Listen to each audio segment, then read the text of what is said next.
I would like first to present the jury, the composition of the jury for the presentation that will be held today for this for the thesis of Amélie Gruel. So in remote, we have Elisabetta Chicca, professor at University.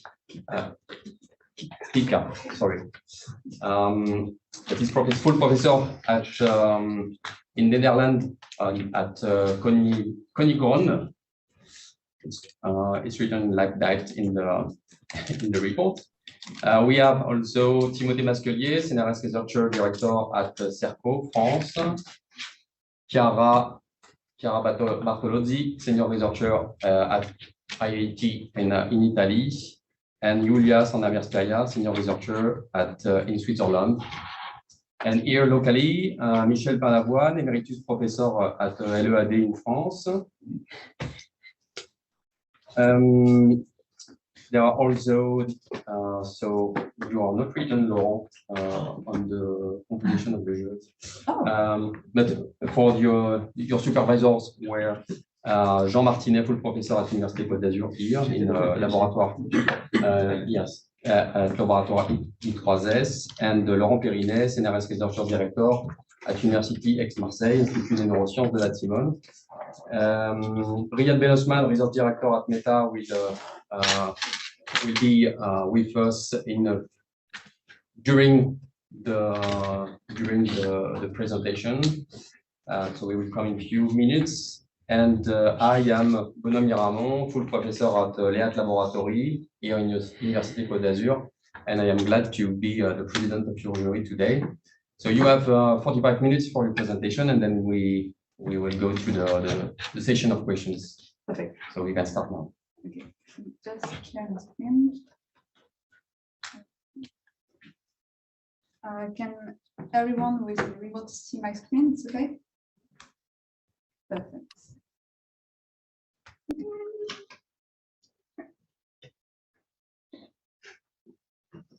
Hi everyone, my name is Amélie Gruel, and today I will be presenting you the work I did during my 3 years PhD on the subject of spiking neural networks for embedded event-based vision. And first of all, I would like to thank every one of you for being here today, and especially all the members of the jury for accepting to take part of this defense, either remotely or here at I3S. And I would also like specifically to thank Chiara, Timothée, and Michel for all the feedback that you gave me on this PhD. So, Leonardo da Vinci famously said, "Go take your lesson from nature, that's where of you to lies." And the human beings did answer to this advice by creating many technologies such as airplanes, Velcro vaccinations, and more recently, by creating artificial intelligence. This technology is the development of computer systems able to perform tasks normally requiring human intelligence. Since I'm doing a PhD in computer vision, I'm going to specifically focus on visual perception tasks. And for this task, there were recently a lot of neural networks that developed with performance that kept increasing. If we take a look at the results that we obtained with those neural networks applied to the ImageNet dataset, we can see that there is a huge boom in the performance that even got better than the performance of trained human annotators in 2016, and even outpassed the performance of optimistic human performance in 2018. And this is mainly thanks to the application of the first deep learning models to this dataset, such as the famous model of AlexNet. So when you look at those results, you think, okay, we took information from neuroscience to implement neural networks, but should we still continue to do so? Because we have results that are way better than the one obtained by human beings. Well, in this PhD, we believe that yes, we should still draw inspiration from neuroscience, and I'm going to tell you why. If we take the famous example of ChatGPT, this big deep learning model used during training an energy consumption of 1.3 gigawatt hours. In other terms, it corresponds to 550 tons of CO2 equivalents, which is the same energy consumed if you do 500 Paris-New York plane round trips, which is huge. If we take a look at other numbers, such as the impact of digital world on the environment that were measured in 2019, we can see that these digital worlds were responsible for 4% of greenhouse gas emissions and consumed 4% of primary energy in 2019 only. If we compare those neural networks that are able to do really a specific task to the human brain that is able to do a lot of functions simultaneously, such as making sense of a complex changing world, planning complex actions, navigating our social environment, entreating the minds of others, and learning and remembering across our entire lifespans. We can see that this human brain is able to do all of this using only 100 billion neurons interconnected by 100 trillion synapses with a power budget of only 20 watts. So if we compare those numbers together, we can say that yes, computer science will really gain if we continue to draw inspiration from neuroscience, especially when we take a look at the energy consumption part. My PhD that took place within the scientific context of the Aprovis 3D project. It is a European project that reunited all the labs in Europe with a common use case of performing autonomous tracking and monitoring of the Mediterranean coastline in order to monitor the erosion of this coastline. So how do we want to implement this autonomous tracking? We take as input a video of the coastline of the Mediterranean that is recorded by an embedded camera on the drone, and then this data is processed by a bio-inspired neural network on the same drone in order to obtain the direction the drone should take to follow this coastline. And what is interesting is that we are not using an RGB standard camera, but we are using an event-based camera in order to perform both neuromorphic sensing and processing on board of this drone. But what is neuromorphic? Well, neuromorphic computing was introduced in the 1980s by Professor Carver-Mead at Caltech, and it is a new technology that is a combination of biology, electrical engineering, computer science, and mathematics to create artificial neural networks able to handle information as a human brain and nervous system would. So to perform neuromorphic computing, we can do neuromorphic sensing and processing. So there are a lot of neuromorphic sensors that can do either sighting, hearing, smelling, tasting, or touching. And there exists a lot of different ways to do neuromorphic processing, such as the spintronics, the in-memory computing for deep learning, the spiking neural networks, and the photonics. And in this PhD, we are going to specifically focus on two of those neuromorphic computing elements. On the sensor part, we're going to focus on the event-based camera, and on the processing part, on the spiking neural networks. What is an event-based camera? Instead of recording information as frames, like a normal traditional camera would, the event camera will record information at each pixel asynchronously by recording events, so activations, only if there is a change in the luminosity. If the luminosity decreases, then we have negative event, and if it increases, we have positive events. So here on the right, you have an example of a real-life scene as recorded by an event-based camera. And this kind of data that we call event data produced by these cameras are really interesting for three reasons. First of all, it requires really low memory to be stored. It requires also really low energy to be recorded by the camera. And finally, it makes a really, really good match with spiking neural networks. Spiking neural networks, what is it? It is inspired by the biological neuron that understands information and transmits this information as electric activations that we call spikes. And this electric activation, we managed to re-implement those on computer. And they are taken, so they are given to a spiking neuron with different amount of influence depending on the weight of the synapse. This electric activation will increase the membrane potential until the membrane potential reaches a certain threshold. And once the threshold is reached, then you have spikes that are output by the spiking neuron. And this kind of artificial neural network that is really bio-inspired can be implemented on specific hardware called neuromorphic hardware with a really low energy consumption. So first of all, the spikes can be simulated using either CPU or GPU simulators that can be either clock-driven or event-driven. And in terms of hardware, we have digital or analog hardwares within which we can mention the FPGAs and the ASICs. And the most famous one that we can mention here are the brain scales, the Spinnaker, the Neurogrid, the True North, and the LEAT, and more recently, the academic platform Kraken. During my PhD, I'm going to present to you some results that we obtained on 4 of those neuromorphic targets. On the CPU simulator's Nest interface with Spine, and on the neuromorphic hardwares, Spinnaker, LEAT, and the academic platform Kraken. As I told you earlier, the spiking neural networks applied to event-based data make a really, really good combination, so they make a good match. And with those two combined, we can achieve many computer vision tasks. So in this presentation, I'm going to show you results with specific computer vision tasks that are the localization, so saying, okay, in an image, where is the object of interest? The classification, so it is giving label to this object. And for the classification part, we are going to present results obtained with 3 benchmark classifiers. The first one being the one implemented using the Slayer framework introduced by Shrestha in 2018. The second one using the PELIF neuron model that was introduced by Fang and colleagues in 2021. And the final one is a classifier extended from odds by our colleagues Grimaldi and colleagues in 2023. And the final task that we're going to present results of during this presentation is the semantic segmentation, which corresponds to giving a label to each pixel in the visual scene. As a result, we are going to obtain were obtained with the FSegnet model introduced in 2019 by Alonso.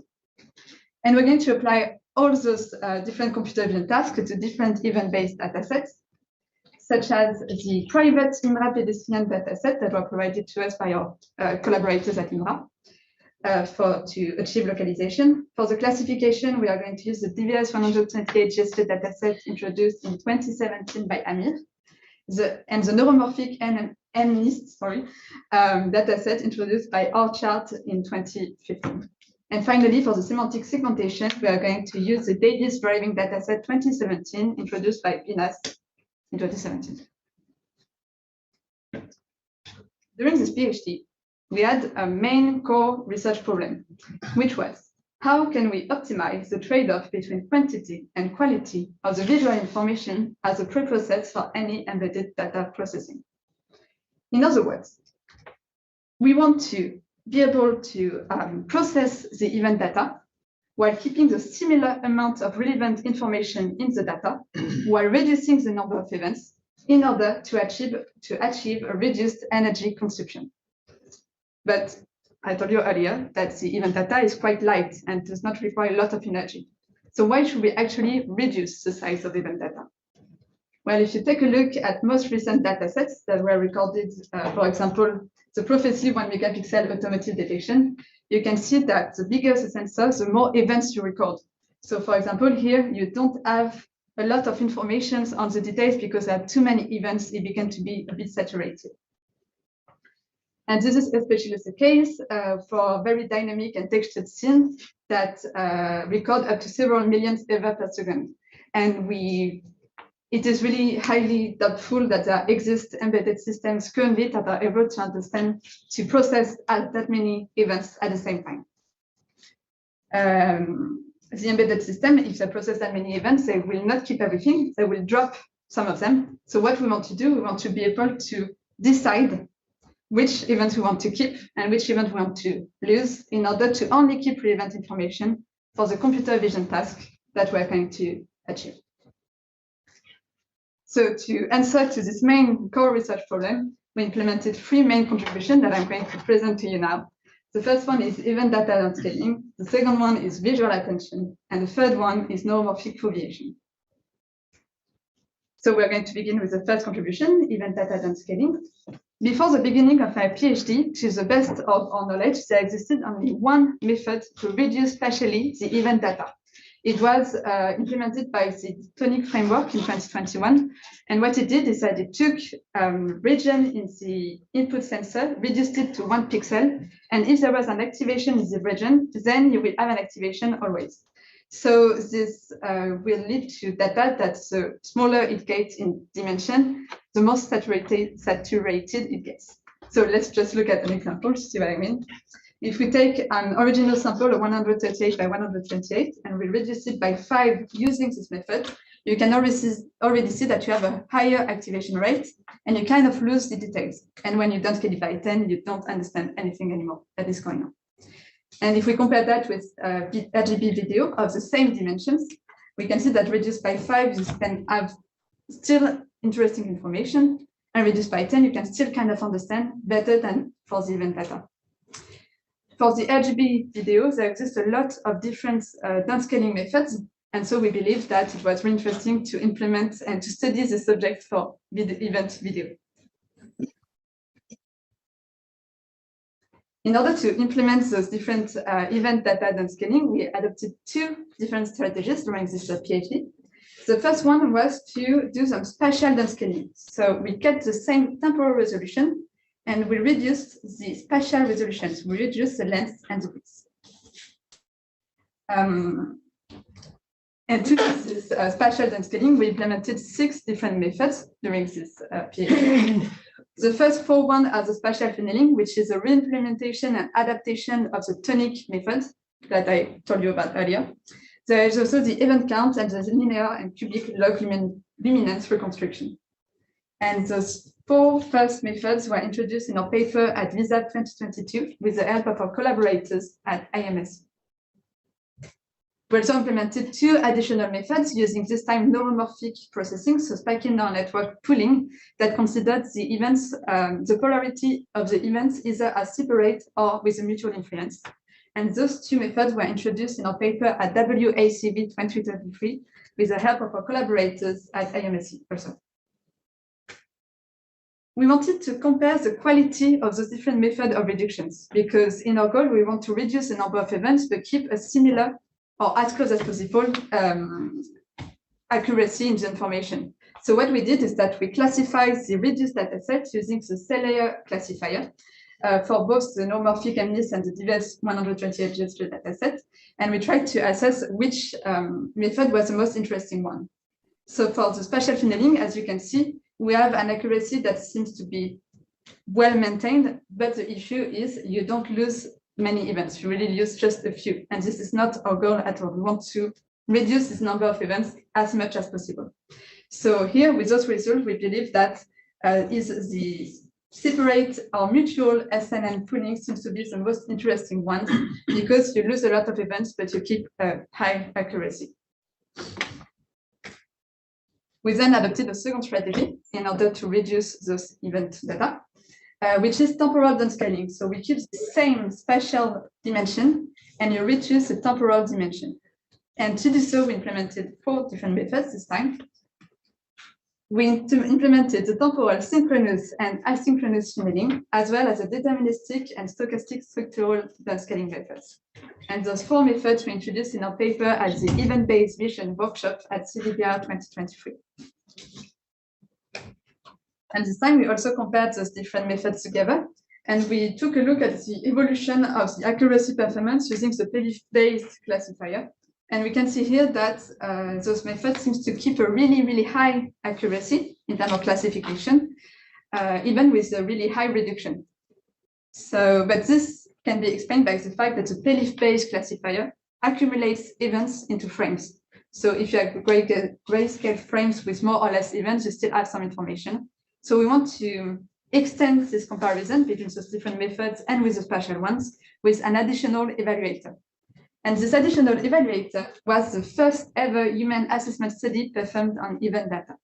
What we did is that we asked some volunteers to classify between different samples from the DVS 120 gesture datasets that were downscaled at different level of resolution with the different methods.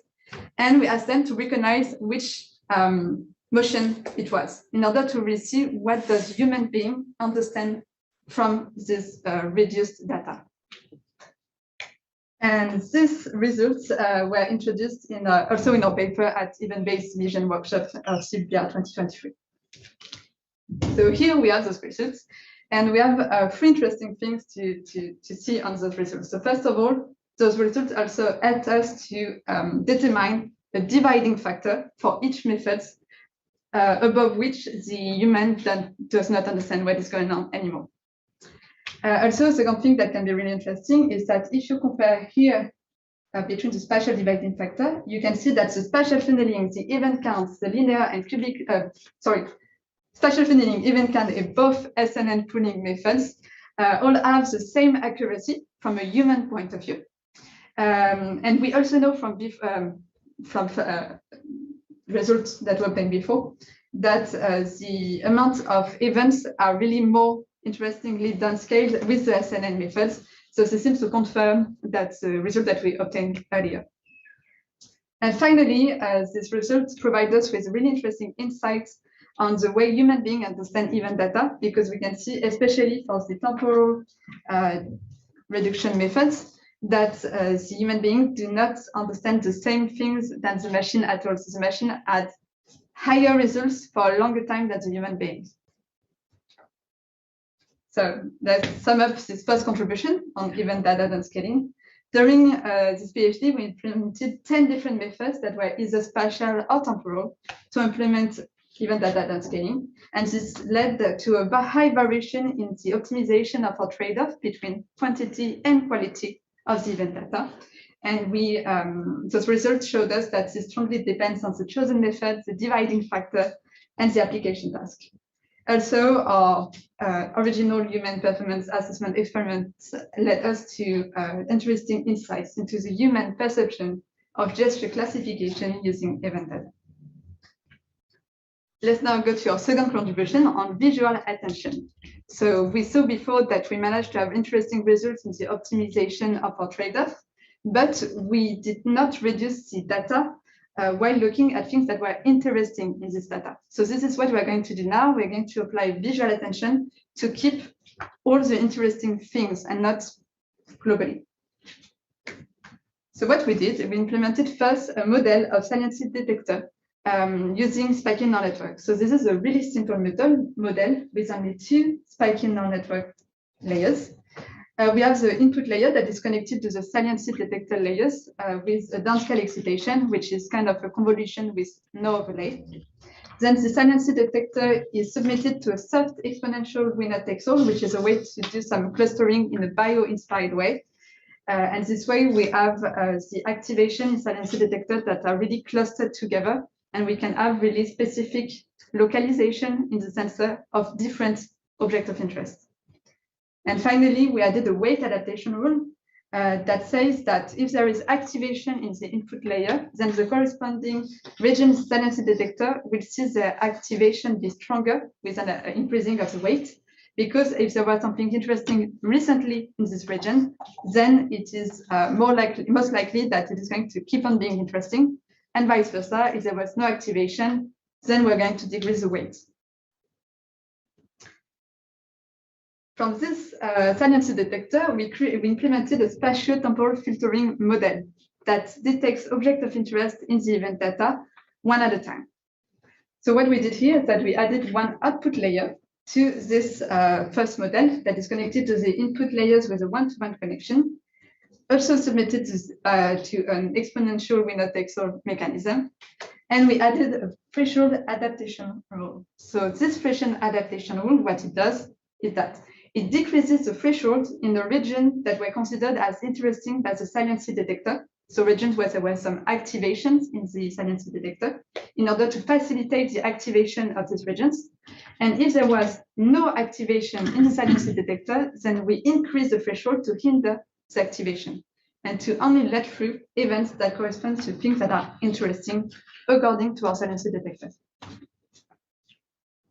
And this first model of spatio-temporal filtering was introduced in our paper at ICAS 2022 with the help of our collaborators at ETH Zurich. This first model, we wanted to validate it, to really see, okay, what does it consider as interesting in our event data? So what we did is that we took different samples from the DVS 128 gesture dataset and put them side to side with a time shift between 0 to 500 microseconds in order to understand what was considered interesting. Was it the number of events? Was it the activation rate?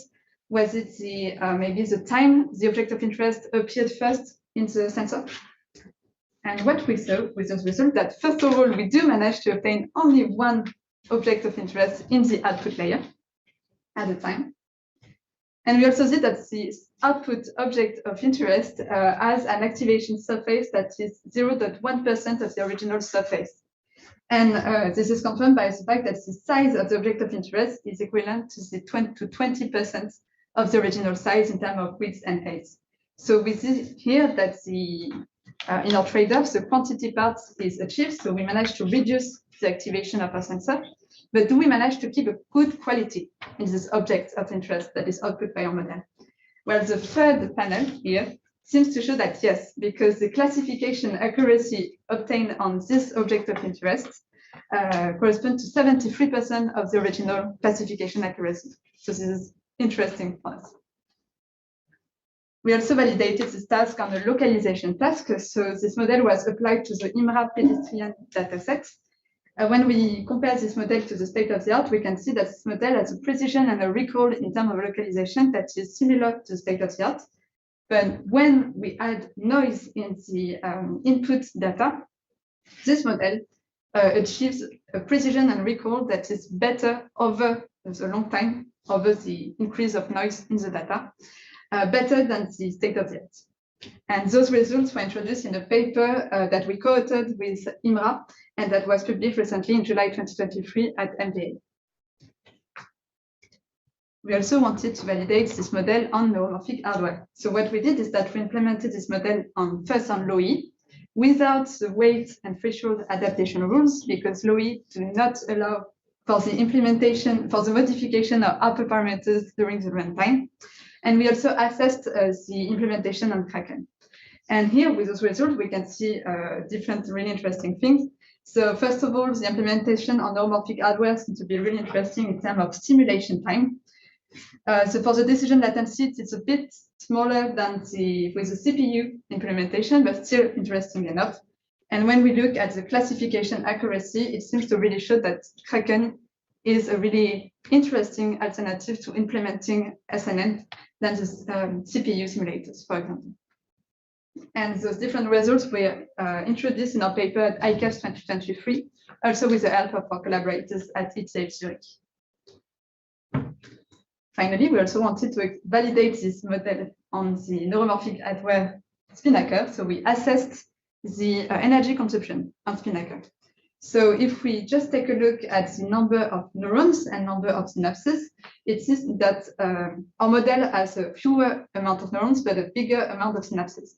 And it was interesting to see how this translates into energy consumption. So this result shows us that for the initialization part, our model takes more energy, consumes more energy than the state of the art, but during the runtime, it consumes less energy. So this is quite promising for this model and for the implementation on neuromorphic hardware in general. And these results were also presented in the paper we co-authored with IMRA at MBA 2023. Now that we've finished validating this first model, we also implemented a second model for multi-spatio-temporal filtering. So now, instead of detecting only one object of interest at a time, we are going to detect multiple objects of interest at the same time. So in this example, I have only two output layers, so two objects of interest can be detected at most simultaneously. But theoretically, we could increase this number of output layers and possible object of interest to an embedded number, with the only downside that this increases the number of neurons to simulate. So what we did here is that instead of having one output layer, we put two output layers, also connected in one-to-one to the input layer, also submitted to an exponential winner-takes-all mechanisms. And this time we have a threshold adaptation rule that is updated. Instead of taking into account only the activity in the saliency detector, we are also going to take into account the activity in the lateral layers in order to let through only one object of interest per output layer. And this model was introduced first in an oral presentation at GDR Vision 2023, and also via an oral presentation at Oasis 2023, and finally in the conference proceedings of IGCNN 2023 with the help of our collaborators at ETH. We wanted to validate this model experimentally. So you can see here with this example that we do manage to obtain two objects of interest that are simultaneously detected in two separate output layers. And this is confirmed by source results. So on the panel on the top, you can see that this performance of simultaneous detection, so two objects of interest in two different output layers, is actually correct at most 50% of this time, but we believe that this could be better in the future with a further hyperparameterization phase. And this is also quite promising in any case, because if you look at the classification accuracy of the output object of interest, it is really quite close to the original classification accuracy. So we do manage to keep a good quality of this output object of interest. Finally, we compared our two neuromorphic models to the state of the art. So the models of saliency detection introduced in Renner and colleagues 2019 and by D'Angelo and colleagues in 2022. We can see that if we compare between the number of layers and number of neurons, our model is better or similar to the best state of the art. And in terms of synapses, we are in the average.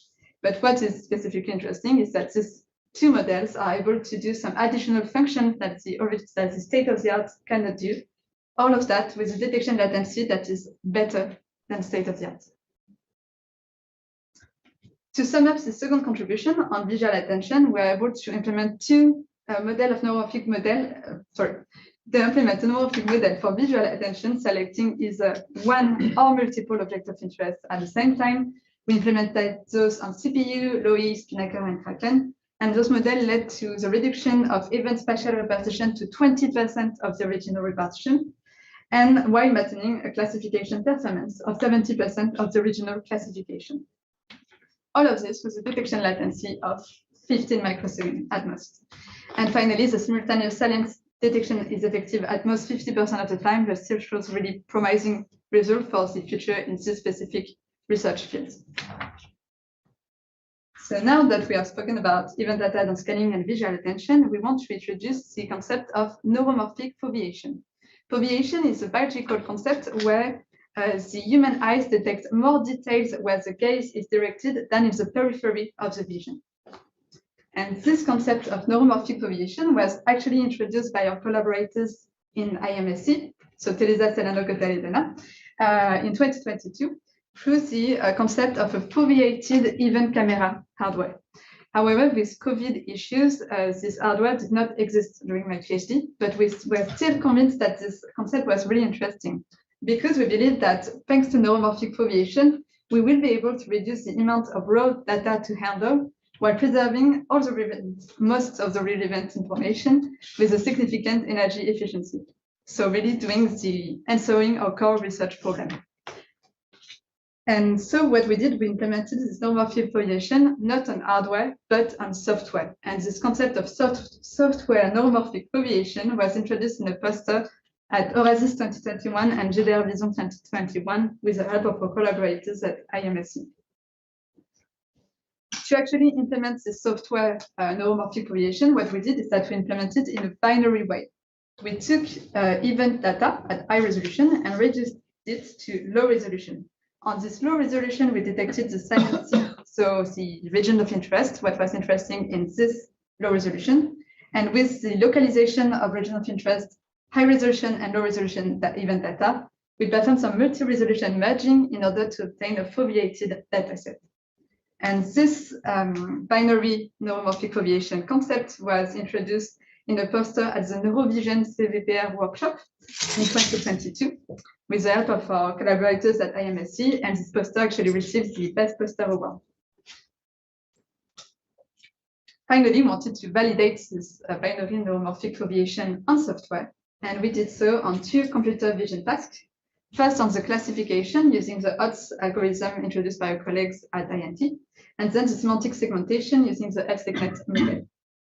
And this result that I'm going to show you now were all published very recently in the journal paper in biological cybernetics in September 2023. And all those results were obtained with the help of our colleagues at IMSC, but also at INT.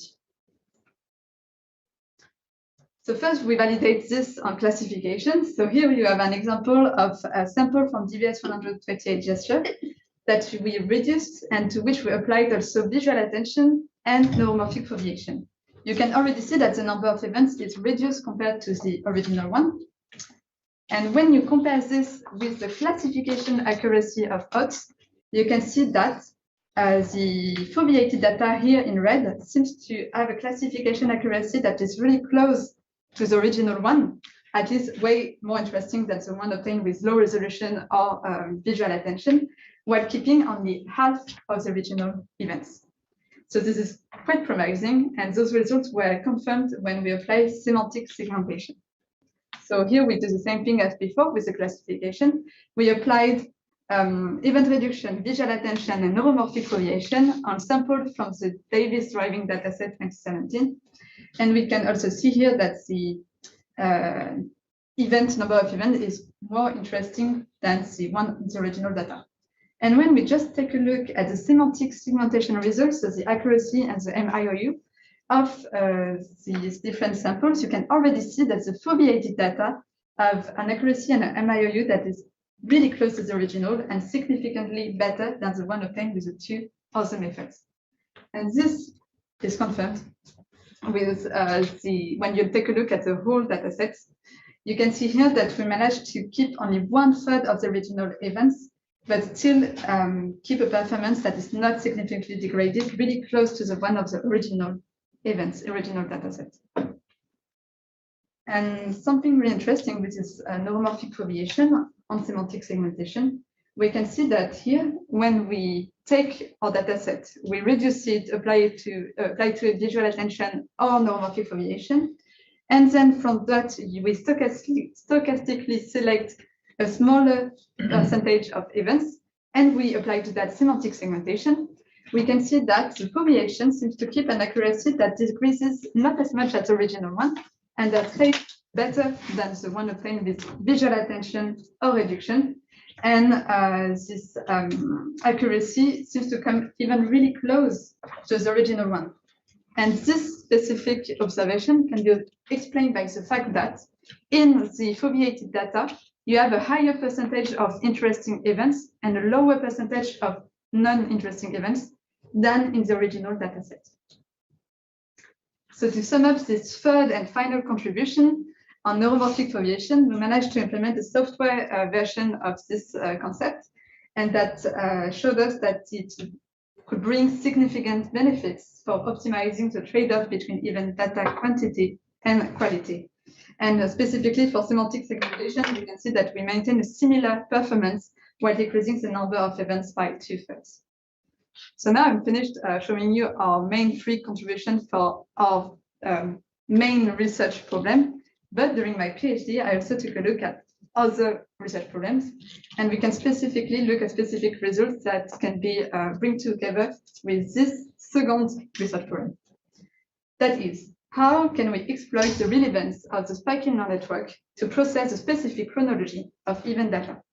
I told you that the event data and the SNN make a really good match, especially in terms of temporal information, because the event data has a time grain that is really small, to the microsecond.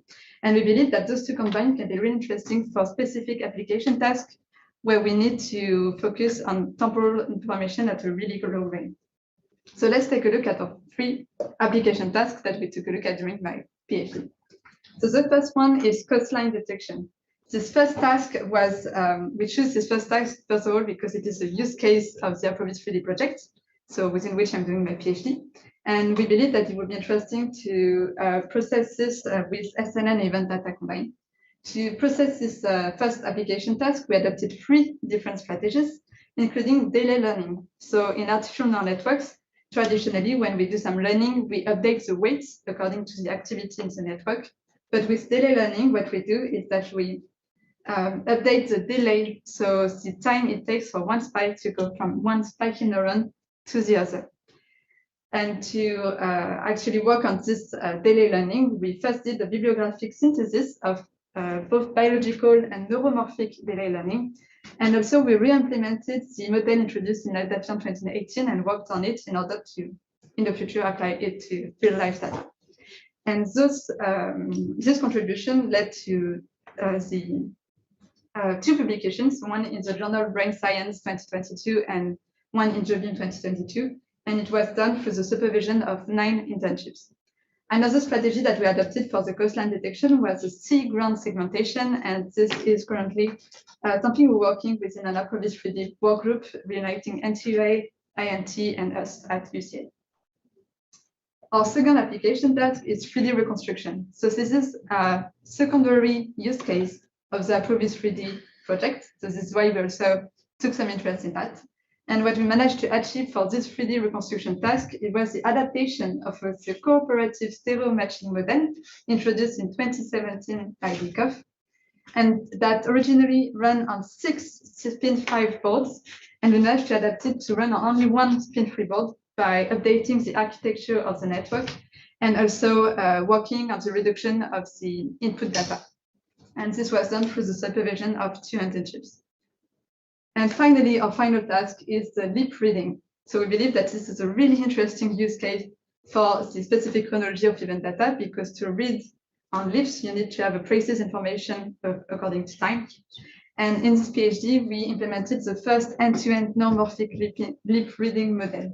And this was done through the supervision of 4 internships that led to the recording of 1 data set and to 1 publication in the event-based vision workshop at CLPR 2023. So to conclude on these presentations, I told you about all the results that we obtained for this first core research problem of how can we optimize the trade-off between quantity and quality of the visual information as a preprocess for any embedded data processing. So first we implemented event data scaling with 10 different spatial or temporal methods that lead to a trade-off optimization. And we saw that it strongly depends on the chosen method, the dividing factor, and the application task. We also implemented a neuromorphic model for visual attention that selected only 1 or multiple objects of interest at the same time. And this led to the reduction of event spatial repartition to 20% of the original one, and while maintaining classification performance of 70% of the original one.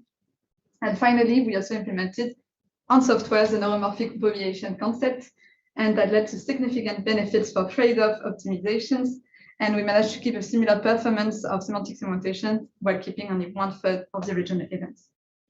We also took a look at a second research problem that was how can we exploit the relevance of spiking neural network to process the specific chronology of event data, while taking a specific look at 3 applications, the coastline detection, so 3D reconstruction, and the leap reading. And all in all, we believe in the usefulness of neuromorphic computing for the future of AI, thanks to its low memory and energy consumption, as well as its high adaptability. Following this PhD, we have some perspectives. So in terms of scientific work, in the short term, we believe that it would be really interesting to do a benchmark for the results that were obtained between frame-based and event-based video, as well as between standard artificial neural networks and spiking neural networks. In the medium term, we would really like to apply our delay learning model to real-life data in order to detect spatio-temporal patterns in the sea and the ground and then segregate them. And finally, on the long term, we would like to validate on hardware the neuromorphic foveation concept, because our colleagues at IMSC finally received the electronic foveated event-based camera. So outside of my research, my specific research, the model I worked on for visual attention will continue to be developed in the CIFRE PhD with an application to autonomous driving with the help of our colleagues at IMRA. And this CIFRE PhD is one of Mr. Hugo Bulzemi that will start next month. There is also an ANR-funded French project called NAMED that will work on neuromorphic bottom-up and top-down attention models for event data, and will start in February 2024. And finally, for my part, I will be doing a postdoc that I will start in December, next December, within the Green AI project at the IMS lab in Bordeaux. And I will be doing edge computing and neuromorphic captors fusion, all of that still with the common goal with my PhD of doing some low energy artificial intelligence. So here in this final slide, we have all a recap of my presentations. So all those results were implemented thanks to the collaborations with INT, IMRA, and specifically ETH Zurich and IMSU, where I did 2 one-month stays, and all my results were published within 2 journal articles, 9 conference papers, 4 extended abstracts. Thank you very much for all your attention, and I am ready to take your questions. Thanks. In time, so we will it's now time for the questions, starting by the reviewers, but I would like just to check if Riyad is connected to the. I don't know if I can show you both the reviewers and the. Okay. No. Yeah. So it's not yet for the moment. So we will start with the questions of the reviewers, the 3 reviewers, and in the following order, we will start with Chiara Bartolozzi from IIT, then Timothée Masquelier from CerCo, and finally with Michel Paindavoine from LEAT here in the room, and then we will go to the have the questions from the members, the examiners of the jury. So Chiara, you can start your question, and I would like to give you a word about my role as timekeeper, and so to take into account the time constraints of the member of the jury here in the room, traveling constraints, and so I will ask you to take no more than 15 minutes for your questions. Okay, so that means that we have something like 2 hours. All of us, all together for the questions. Okay, so Chiara, you can start. Hi, thanks a lot. Thanks for the instructions. Just kill me once I hit the time limit because I don't have a watch. So thanks a lot for the presentation. It was very clear and interesting. And as I wrote you already, I think your work is timely and useful to the community. So of course I have thousands of questions. I try to concentrate on the ones that I think could be more important. So I understand that you first explored the idea of data reduction for going towards embedded systems and lower power, lower latency, and so on. But you presented kind of 2 very different scenarios in a way. The data reduction in the second part, that is based on visual attention, seems to be kind of useful in tasks where you have an object and you need to do recognition, or at least you need to process a region of interest in the data. But the application in the coastline detection doesn't seem to match this work on the visual attention. So I imagine that for that task, if you want to do some data reduction, you cannot use the visual attention method, but you need to resort to one of the first ones. So I wanted, some comments about this on, the applicability of the different methods of data reduction. Which one would you choose for which type of task? Kind of a more recent discussion about this. Yeah, you are totally right. It totally depends on the application task, on which method you would like to use. So yeah, for coastline detection, for example, you should either choose one of the event data downscaling methods, or maybe the foveation part, because we said that on semantic segmentation, it was really interesting as well. It provided really interesting results. But during this PhD, we also wanted to not specifically take a look at the coastline detection task, but also like more generally, how can we bring this trade-off between quantity and quality to like any computer vision task. And it would be really interesting to. So here we focused on localization, classification, and semantic segmentation. But I believe that applied to like any other things that would be also really interesting to compare together, what we could obtain. Yeah. Okay, so and still about this downscaling of information. In the first part of your work, you clearly separated the spatial downsampling from the temporal downsampling. Do you think there's a way to combine the two that could, improve on certain aspects? Can you discuss about this? Yeah, actually, it was one of the perspectives that we introduced in the manuscripts, but not here in the presentation. We believe it would be really interesting to compare what we will obtain if we separate them or put them together. And already one of the results that we presented today, I'm going to just share the screen once again to show you which one I'm talking about. Kind of already combines those two together, but we did not say it as such. This result here, when we took a stochastic percentage of the data sets, we perform actually the stochastic structural methods that we implemented. And we applied that to some low resolution data. So actually here we did combine spatial and temporal downscaling. We did not have the time to really compare more specifically the results it brings compared to those two separately, but it is possible because we already did it once. Yeah. Okay. Then if you talking instead about the visual attention part. So I guess you have this this way of selecting multiple region of interest, yeah, using different output maps, let's say, that, right, if I understood correctly, you have this sort of saliency map, and then you have different ones where you only select the region that selects one specific object, and you can have multiple of these, yeah, right?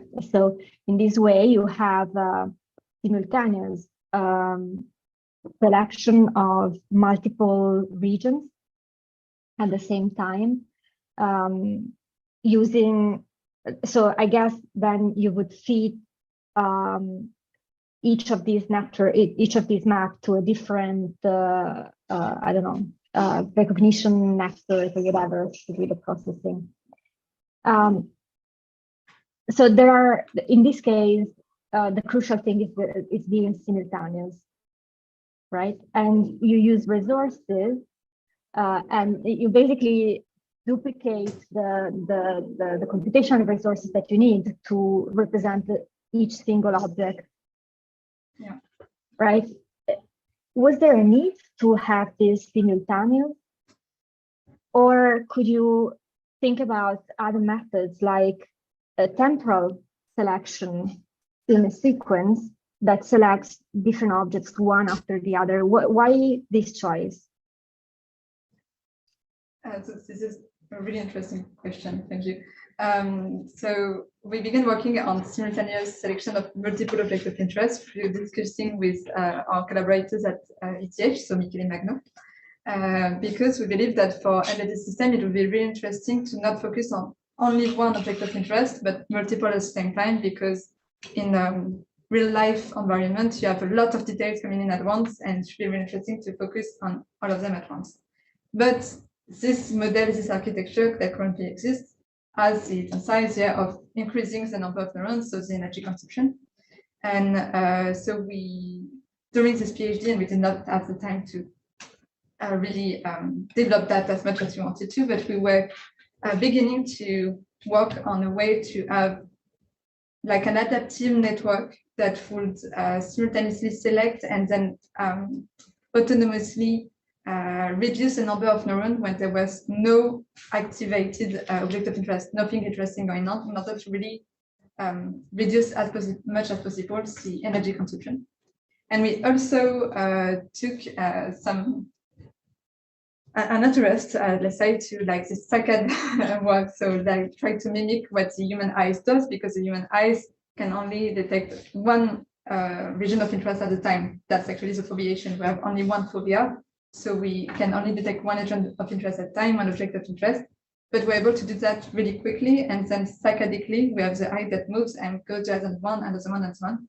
So that would be the temporal part that you suggested, like having one object of interest and another one and so on really quickly. And this would be also really interesting, but we did not have the time to pursue this direction. But yeah, it would be really promising as well to take a look at this, especially when we know that we have decision latency that is quite quick with our model. Okay, cool. Yeah, so you trade off somehow your resources with the behavior. So if I have time, I have another couple of questions with respect to the hardware implementation. Yes. I have two actually. One is, so you mentioned that you took your networks and you implemented them on LEAT and Kraken. So the question is, because of my ignorance, I don't know Kraken. So can you just give me an idea of what it is and why it's different? How is it different from other neuromorphic platforms, especially LEAT? That's the one that you use. Yeah. So Kraken is an academic platform that was developed by our collaborators at ETH Zurich, specifically by Alfio Di Moro, that is currently in postdoc. And so since we worked with him and developed this hardware that is able to run both artificial neural networks, but also have SNE to specifically implement spiking neural networks on this, we thought it would be really interesting to assess the quality of this board with an existing model and to compare it with the implementation, for example, on LEAT, which is like the state of the art in terms of hardware, neuromorphic hardware. And it is different. I wouldn't really be able to tell you all the microelectronic details, but yeah, it's not exactly the same behavior in terms of competition. Okay. And so when the models that you showed when you kind of compared yours, the one by Alpha and the one by Yulia, in terms of different resources, you compared the power or the number of computation steps and the neuron and synaptic resources that you need to implement the networks. And there's a clear difference between the models in terms of number of neurons and number of synaptic connections. Now, when you plug that into a neuromorphic hardware, most of the times the real limitation is in the number of synapses. Did you hit that limit? Did you have problems in mapping the network onto the resources available on a hardware? That's a really interesting question. What we did is, so we assessed the implementation on LEAT, on Kraken, and on Spinnaker. And on Spinnaker specifically, we know that it is quite reduced in number of neurons and synapses that we can implement. So we produced some results where we reduced the input data in order to be able to fit in on the hardware. But in terms of number of synapses, this was really the number of neurons that limited us in the implementation, specifically for Spinnaker, but also for Kraken, if I remember well. And the synapses was less of an issue in this model. Okay. So to me, I'm kind of fine. I might pop out other questions and stay for 1 hour, but maybe it's time to move to the next. Thanks a lot, Amélie. Thanks, Chiara. So now it's time for Timothée. Okay. Okay, well, first I wanted to congratulate you, Amélie, because the amount of work you've done is impressive. The topic is very timely because the current AI technology consumes way too much. We all agree on that. You've been very productive. You have many papers. Also, something that is very impressive. It's a very interdisciplinary work. Sorry. And you did both some software and some hardware, and this is not common. I know that you did the hardware with some collaborations, not alone, but still it's very impressive. Many people stay on the software side and say stupid things. So I think it's good to go until the implementation. Okay, after that, of course, I have some mean questions for you. Now, the first one, I think you mentioned that in the next steps, so I'm happy about that. But for me, it's a suggestion would be to do a more rigorous comparison between, you know, SNN, DVS plus SNN on one side, and you know, standard camera plus ANN on the other side. And so you mentioned that in your next step slide, so I'm happy. But can you tell me more about that? How do you plan to do it? Why didn't you do it before? Yeah. Okay. But first of all, thank you very much for your first part of your comments. And secondly, so for this part, if I had another year of PhD, I would have done it. That's true. But so why did I not do it? Sadly, because I did not have the time to really do a specific, really intensive comparison between those different things. But I do believe that it is interesting, because here I'm telling you in the beginning that artificial neural networks consume a lot, but I don't have clear comparison. But with all the approximations that we did and all the estimation that we did, it seems to still be to our side. And how I would like to do that. So first of all, I would like to, for example, on event-based event data and scaling method, visual attention, and foveation. So we like to compare the result that we would get when we use the SNN classifier versus the ANN classifier on those different type of data. That would be really interesting to see how it actually evolves. Does the SNN are better in terms of accuracy, in terms of energy consumption, and do we have the same results, especially when we take a look at the different methods that we implemented? And for the event versus frames, that would be the similar kind of comparison, but this time taking a look at, for example, our visual attention model that is implemented with SNN, trying to see, okay, do we manage to do the same things with both? Is it really more interesting? Does it take less times, etc., etc.? But this will be also quite a step to really take a look at how can we translate RGB data into spikes. But I think that's like common research problem that is going on. Yeah, there are solutions for that. Yeah. So my recommendation would be really to do a rigorous comparison on the same task, and you can either compare energy consumption at ISO accuracy. So you make the two systems with the same level of accuracy on the same task, and you compare the energy, or you do the opposite. You do the same energy consumption and you compare the accuracy, but because otherwise you cannot conclude anything. And unfortunately, I haven't seen a very convincing paper doing that in the literature yet. And I think you could do it, right? Because you have all the skills. And also, one of my recommendations would be, you know, not to be careful in the ANN you choose, because you know this ANN community is making a lot of progress as well in terms of energy consumption, right? And they have invented very fancy stuff like quantized ANNs, and don't use don't use off the shelf GPU. Use a low power one.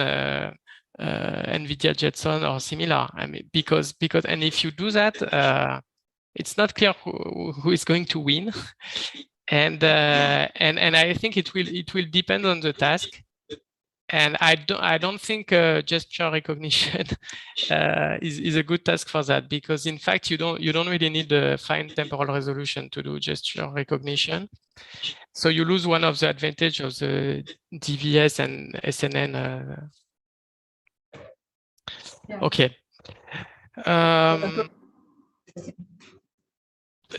Okay, that was my first question. Second question. You know, before the deep learning revolution, people would design some, would extract some features manually from the images or from the input, and then use a classifier like a support vector machine or anything to do the for instance, if I'm going to focus on classification problems just for illustration, but and then the deep learning revolution came. And in the deep learning community, people don't do that anymore. Right? The idea is more to feed the raw data to the network, to do as little pre-processing as possible, because you let and to do some end-to-end training, and then you let the network learn what is useful to do the task. And you don't do that, right? Most of your contributions, you insert something between the sensor and the network that does the classification. You insert some pre-processing, and this involves a lot of, you know, arbitrary choices or parameter tunings that you have to do manually. So basically, you're a little bit swimming against the tide. And can you comment on that? Why? Yes. Okay. I can go on. So this, what we try to do. So indeed, we put like this intermediary steps between the recording of the data and putting it in the network. Yes. But in the further contributions that we did, specifically the visual attention part and the foveation, we wanted to implement networks that would not have to be specifically tuned to a specific task or a specific data set. We wanted to have something that is really adaptative, especially in order to not have the issue of doing some previous hyperparameterization, like you just said, like to try to remove this issue here. And that is specifically why we implemented weight adaptation rules and threshold adaptation rules. But this is really something we had in mind because we wanted to have this to be the most general possible, the more adaptable possible. Okay, but don't you think, okay, it's the problem with generic, I get your point. It's generic, which is good for you because you do the tuning manually, you don't want to do it for each, you know, problem you want to solve. But, you know, genericity is often suboptimal, right? And the beauty of backprop, in my opinion, it will, you know, optimize all the steps, including the pre-processing steps for the particular task you want to solve. But so it's specific, but it's not. It does not involve manual tuning. You know. Yeah. One illustration of that is, for instance, so in chapter 6, where you want to reduce the spatial and temporal resolution of the DVS output. So, one of the solutions you propose is SNN pooling, right? You add an SNN layer which will reduce the resolution. But then and that works nicely, okay. Well, but then if then you give this output to a SNN classifier, why don't you have one integrated network and train it end to end with backprop? Yeah. Sorry. So this is like one direction that we decided to take in this PhD because we wanted to first demonstrate that it was possible to do this downscaling with SNN. But what you propose is really a good idea also as well, a good concept, but and that we just did not take the time to implement. Yeah, and okay. We will. Yeah. Okay, so it's an idea for your postdoc. Exactly. Yeah. Yeah. So if I stay on chapter 6, so the methods to reduce spatial and temporal resolution, it took me a while to understand that what you really want to do is to reduce the number of events, right? More than the spatial or temporal resolution. And can you comment on that? Why do you think reducing the number of events is so important? Is it always true? I mean, does it depend on the downstream system or? So thank you for this question, because I have some interesting data to show you into this. Let me just go to see. Oh, it's like, so I did some research that is, sorry, not complete. So to take a look at the final column. But yeah, we did some research to really assess is the number of events important in terms of the energy consumption. We wanted to see, okay, is our core research program really like correct in terms of scientifically? And we saw that, yeah, indeed, for each main neuromorphic hardware that exists, the energy consumption of the hardware really depends on the synaptic operations. So actually on the events that are taken into account by the network, and then all the spikes that come from that then comes into the network. So we believe that, yes, one really interesting thing to reduce the energy consumption is reducing the number of events. But as you actually did tell in your feedback, which was really interesting, thank you for your feedback, by the way, we know that depending on if the hardware is clock driven or event driven, this number of events will have more or less of an impact. It will still have an impact, because as we can see, it does create energy consumption specifically by events. But if we specifically, for example, did some temporal downscaling on clock-driven hardware, then it is more interesting to actually do the temporal downscaling than specifically reducing the number of events. And we thought that was really interesting to start, like, to go as general as possible and do this reduction of events, of number of events as it is. But it was also interesting for us, depending on the application cases, to do some spatial or temporal reduction and really like separate those two strategies and try to, depending on the application task that we have. Okay. Yeah. Okay. This table is quite convincing indeed. I do believe that on most neuromorphic chips, the energy consumption is really related to the number of events. That being said, with your methods, you only reduce the number of input events, right? And yeah, if you feed them to a very deep SNN, then it's not clear that you reduce the number of input events, but it does not necessarily imply that you reduce the number of events in the subsequent layers. So maybe it's the total impact on the whole energy consumption is maybe not that strong. What do you think? We took the original hypothesis that a spiking neural network, like if you want to do some bioinspiration, you don't have a lot of layers. So we were really focusing on spiking neural networks, small spiking neural networks, let's say, and we did not really take a look at the deep ones. But in any case, we also believe that except if you do like activation, self-activation of further layers down the network, normally the activity really depends on the input activity. Yeah, it does, but it can be controlled. I mean, if you train your network, you can, for instance, encourage sparse activity inside. So, okay. Also, there is one solution that you did not explore. So basically you try to reduce the number of events and you kept them as binary, like all or none events. But there is also another solution which would be to use, for instance, to use spike counts over certain delta t, and to transmit to use graded spikes or graded events to transmit those spike counts. And I understand that each of these events would take a little bit of more memory and maybe would be a little more will consume more energy to process, because you have a multiplication to do, not only an addition and so on.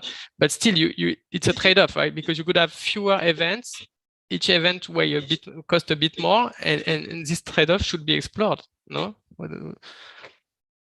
Yeah, it is another path we could have taken, as you said, and it's quite interesting.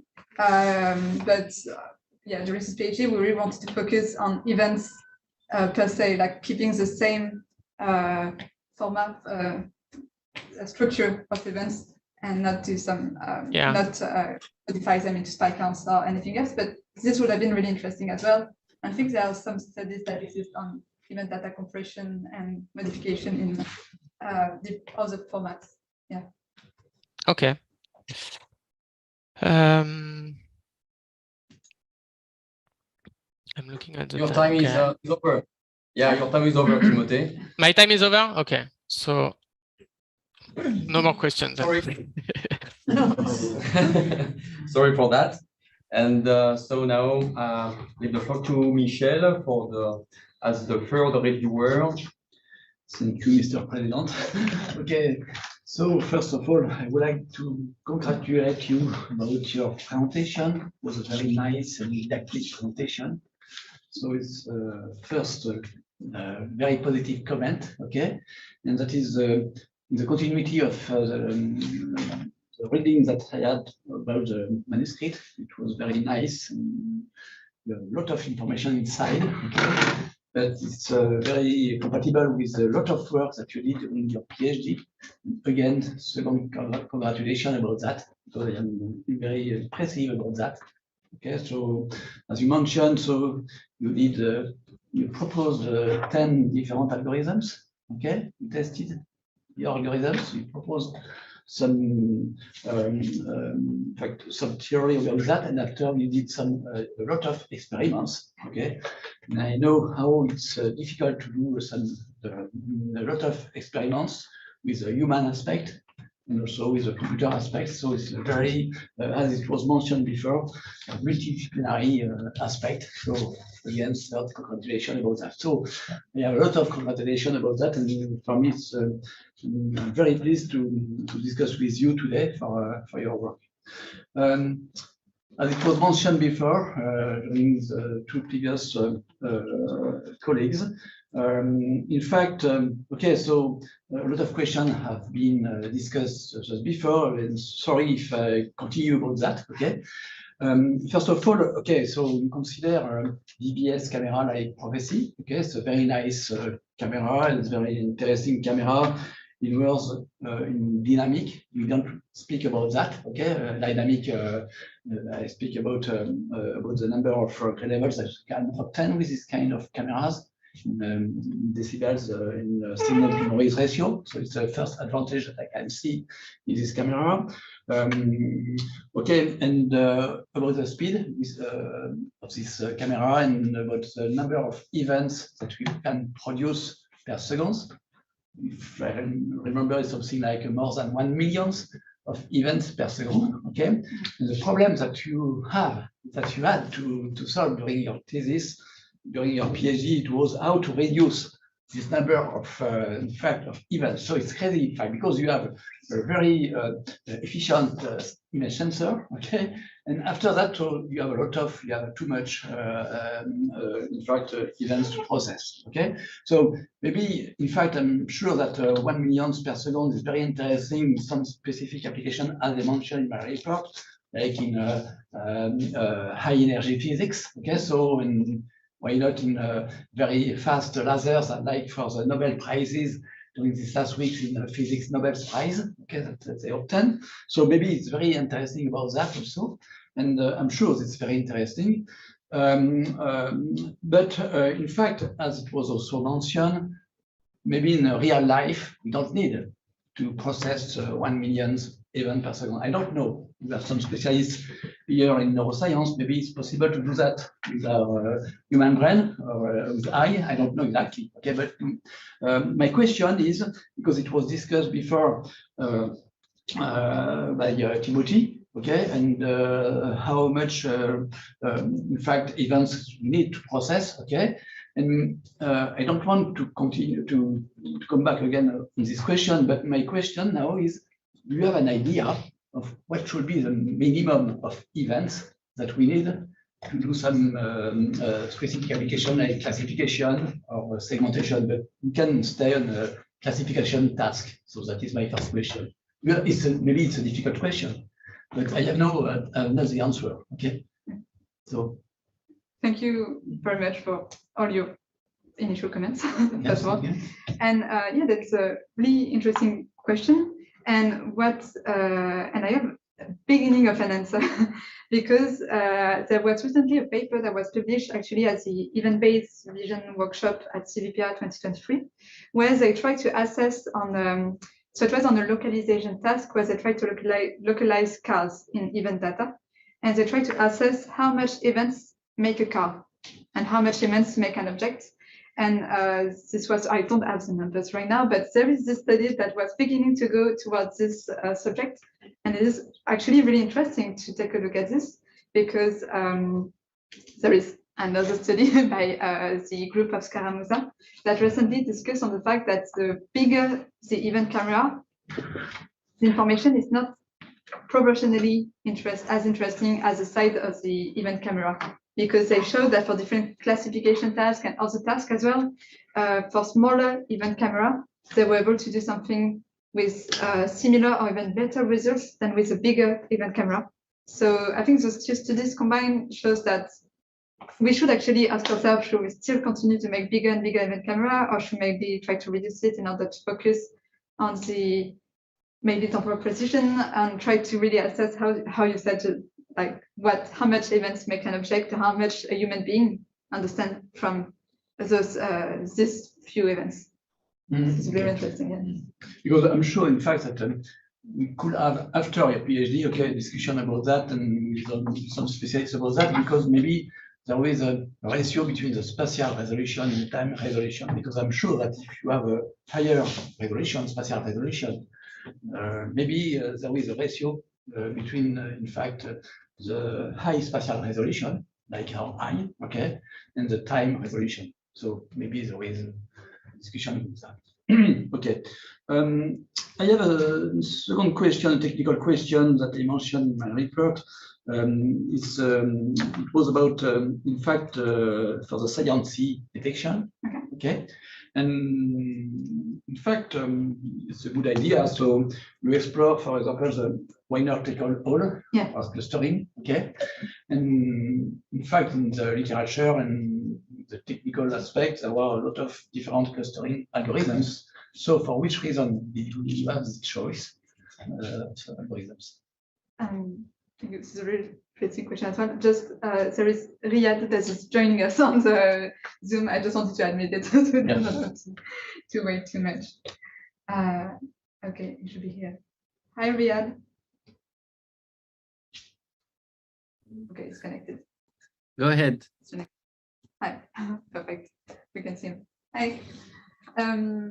Okay, so to answer your question, Michel, it's a really interesting one. So I chose to use the winner-takes-all for two reasons. The first one, it is a bio-inspired algorithm that is really easily implementable with SNN, and that makes sense when you take a look at the behavior of spiking neural networks, at least to my sense, and shows really interesting results. Like we do manage to detect saliency, so it is bottom-up saliency, but really interesting saliency, and we have demonstrated with our result that it is still to be quite accurate, especially when we try to apply this exponential mathematical formula to try to cluster those together with a specific distance and allow for multiple or not activation in the layer. So it was a way to really easily play on this letting through or not events in the layer in a bio-inspired way. Okay. So maybe I should have to precise my question, in fact, but I don't wait an answer from you about that. It's just a comment. In fact, my question was to consider, in fact, the implementation, in fact, the complexity of this kind of algorithms. My question was that, okay, if it depends of, in fact, complexity of performances and so on. Okay, so maybe it should be interesting to explore this question and to see if there were more efficient algorithms in words, in fact, of performances and complexity reduction. Okay. Let's say about the implementation now, because you spoke before, you answered some questions about the power conception. Yeah. It begins to be more clear for me after your presentation or oral presentation, but I have again a question about that. It was on your slide 33 today. I don't remember in the your paper So which page it was. Get it back. Is it this one? Yes, this one. Okay. So maybe I had the answer before in the previous slide that you presented. Okay, because there was a question between, in fact, energy and power consumption, energy in joules and power in watts. Okay, and my question was, in fact, if we see the bottom table here, so we see that we have more than 22 joules. Okay. And it means that it's a total consumption, total energy that we need. Yeah, we managed to estimate that with the embedded function provided by Spinnaker. So yes, this was the higher level of information that we managed to get. Yes. So this 22.3 joule and 22.7 is corresponds to the energy consumed during the runtime only, Yes. and the other layers. Correspond to the initialization part of the network on the board, Okay, and so, the final line the total. So if you understand, it's, the full energy consumption is more than 22 joules. Okay. Yeah. So it means that in watts, if we consider 1 second, it means that the power consumption in 1 second is 1 watt. Okay, something like that. Okay. So there is a general question. I think that Timothée mentioned that because we have to have maybe a comparison with maybe I'm not very I don't exactly agree with that, but we have to consider, in fact, Jetson modules like embedded GPUs, okay, like Jetson modules and so on, in comparison with this kind of device, okay. And so maybe it should be the future, okay, to have a discussion about that, because we have to consider that. But in any case, it's not ultra low power energy, because here we speak about some watts, okay.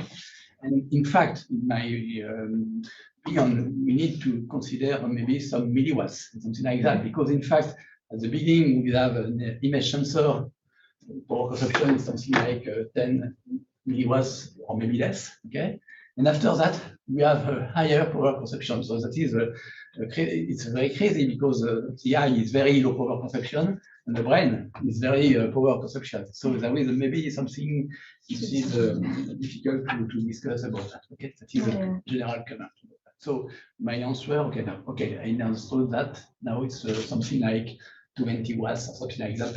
Exactly. And this is the estimation on Spinnaker, but as I showed you in the previous table with specific comparison between the different boards, yes, Spinnaker seems to be the one that uses maybe the most energy yes, when we compare to LOE or, for example, Kraken. Yes, but maybe it should be some more than 1 watt.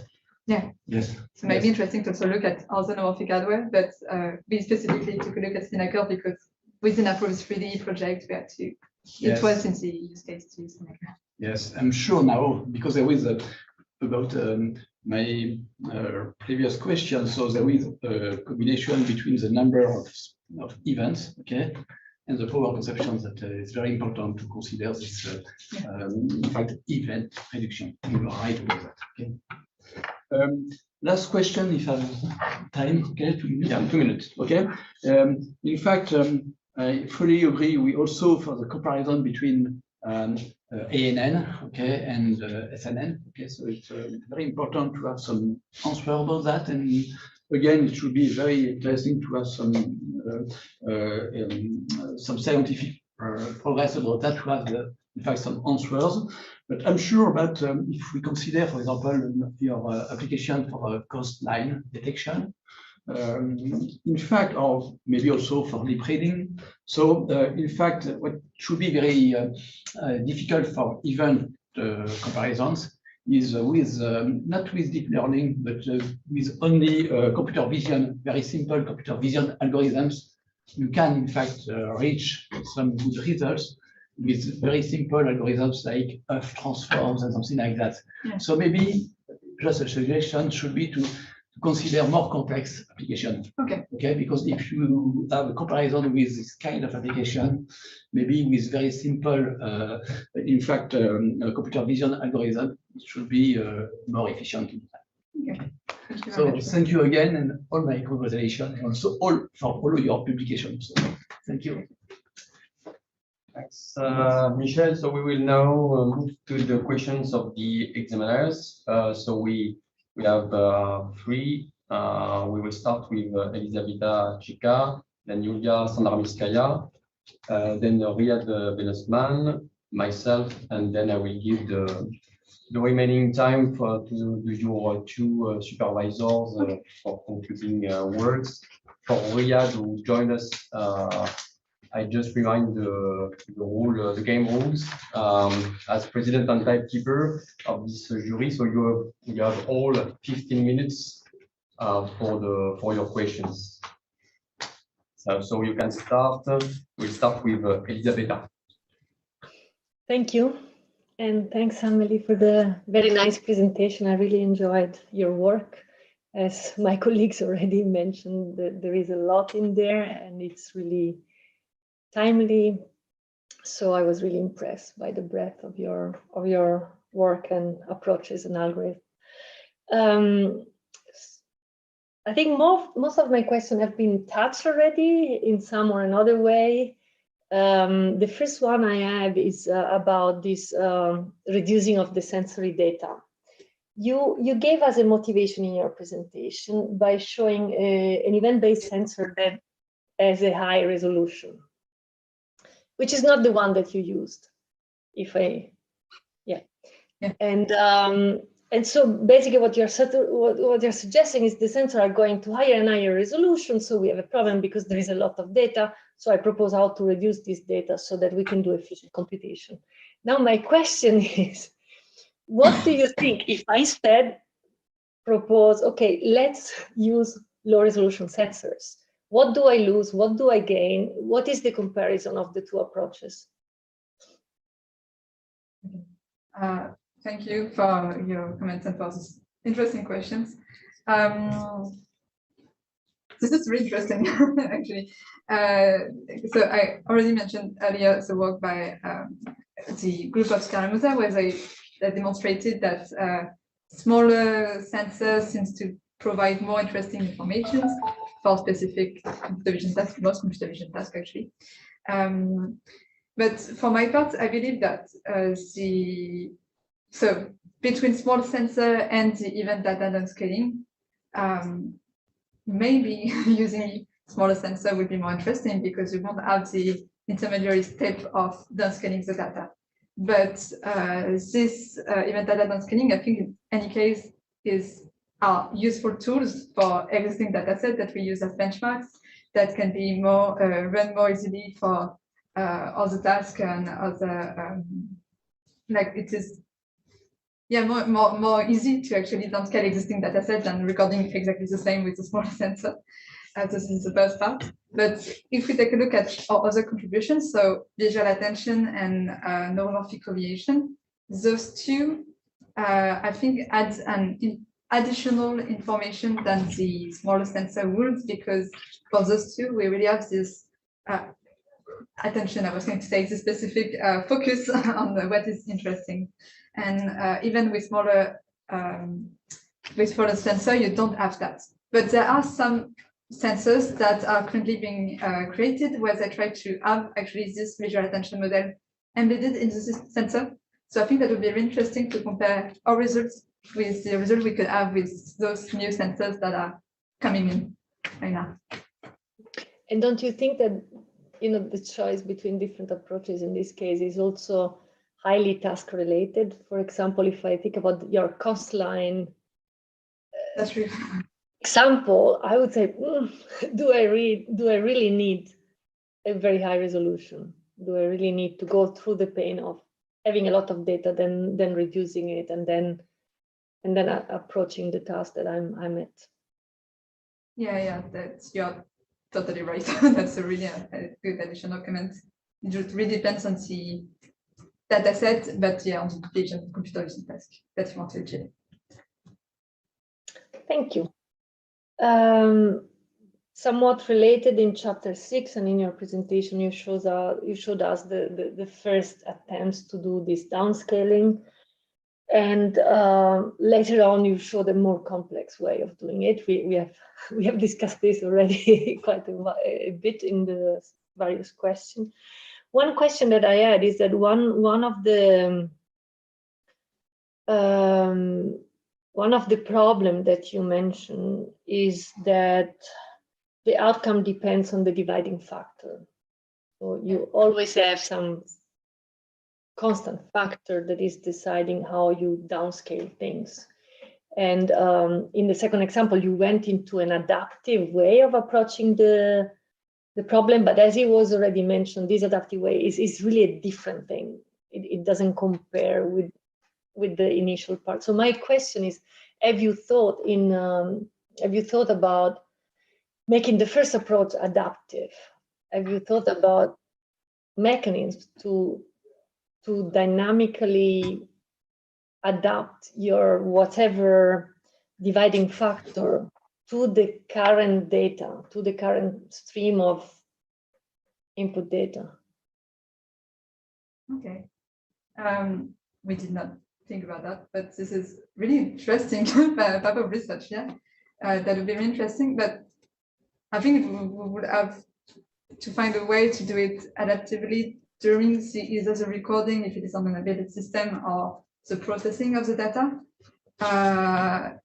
And I think it might be a bit of a challenge to find out how to do that with the less possible, and while not losing important information while we are trying to adapt to this data. But this is, yeah, a really interesting path to take. Yeah. Thank you. Yeah, you're welcome. I agree that it's challenging, but yeah, it would have the advantage that you have to decide the scaling factor on the basis of the statistic of your input, and then it's not going to be optimal for if you have a wide range, you're going to sit in the middle, and so you're going to lose a lot at the extreme. So that's why I think it would be a good thing to look at. And as I said, it's totally different from what you have been doing later on with the attention. So I think the two things can be complementary and they can enhance each other. Yeah, that's true. I have a question about the tables that were already shown, but interesting enough, it's a question that wasn't asked yet. These two tables, they are in chapter 7, it's 7.4. Yeah, exactly. Those two. So you convinced us that the number of spikes is a critical factor for power consumption in relation to synaptic operation, because if you have spikes, you're going to have synaptic operation. And so if I look at the numbers on the table above, I have the impression our approach is doing quite well, because despite having a lot of synapses, you have not only a few neurons, but you also have a factor 10 less spikes. Yeah. So when I see the first table, I have high expectation for the second one. Can you explain me why these high expectations are not met when I look at the number of the power consumption? This is a really good question. So I'm not sure I can actually explain how, but we wanted to pursue on this implementation on Spinnaker, because for now it's just an estimation of the power consumption, and we are working on the actual implementation and validation of the results we obtain. This is one of the few steps that we are still working on right now. And we believe that with the actual network, this might be more interesting, this result that we obtain. But this also led us to maybe considering doing a specific review of the energy consumption of Spinnaker and maybe other boards to really assess, is this, so as I showed you earlier, there is the energy consumed per spike, but I think depending on the board, it consumed different energy according to the neuron, as well as the number of neurons initialized. And this is something I wanted to pursue in future hypothetic words, either during my postdoc or maybe Hugo was taking a second PhD, and that was one of the co-authors of this paper, would like to work on as well. Thank you. I have one last question. I would like to hear your opinion on the neuromorphic MNIST datasets, and specifically with respect to the fact that in MNIST, information is not temporal at all. And in the neuromorphic MNIST, there is a temporal component, which in principle doesn't bring any information. What's your view on this?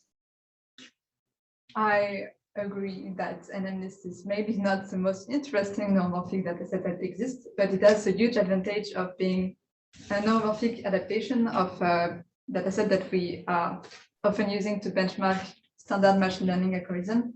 And this is like a really famous dataset, so that is why we took it.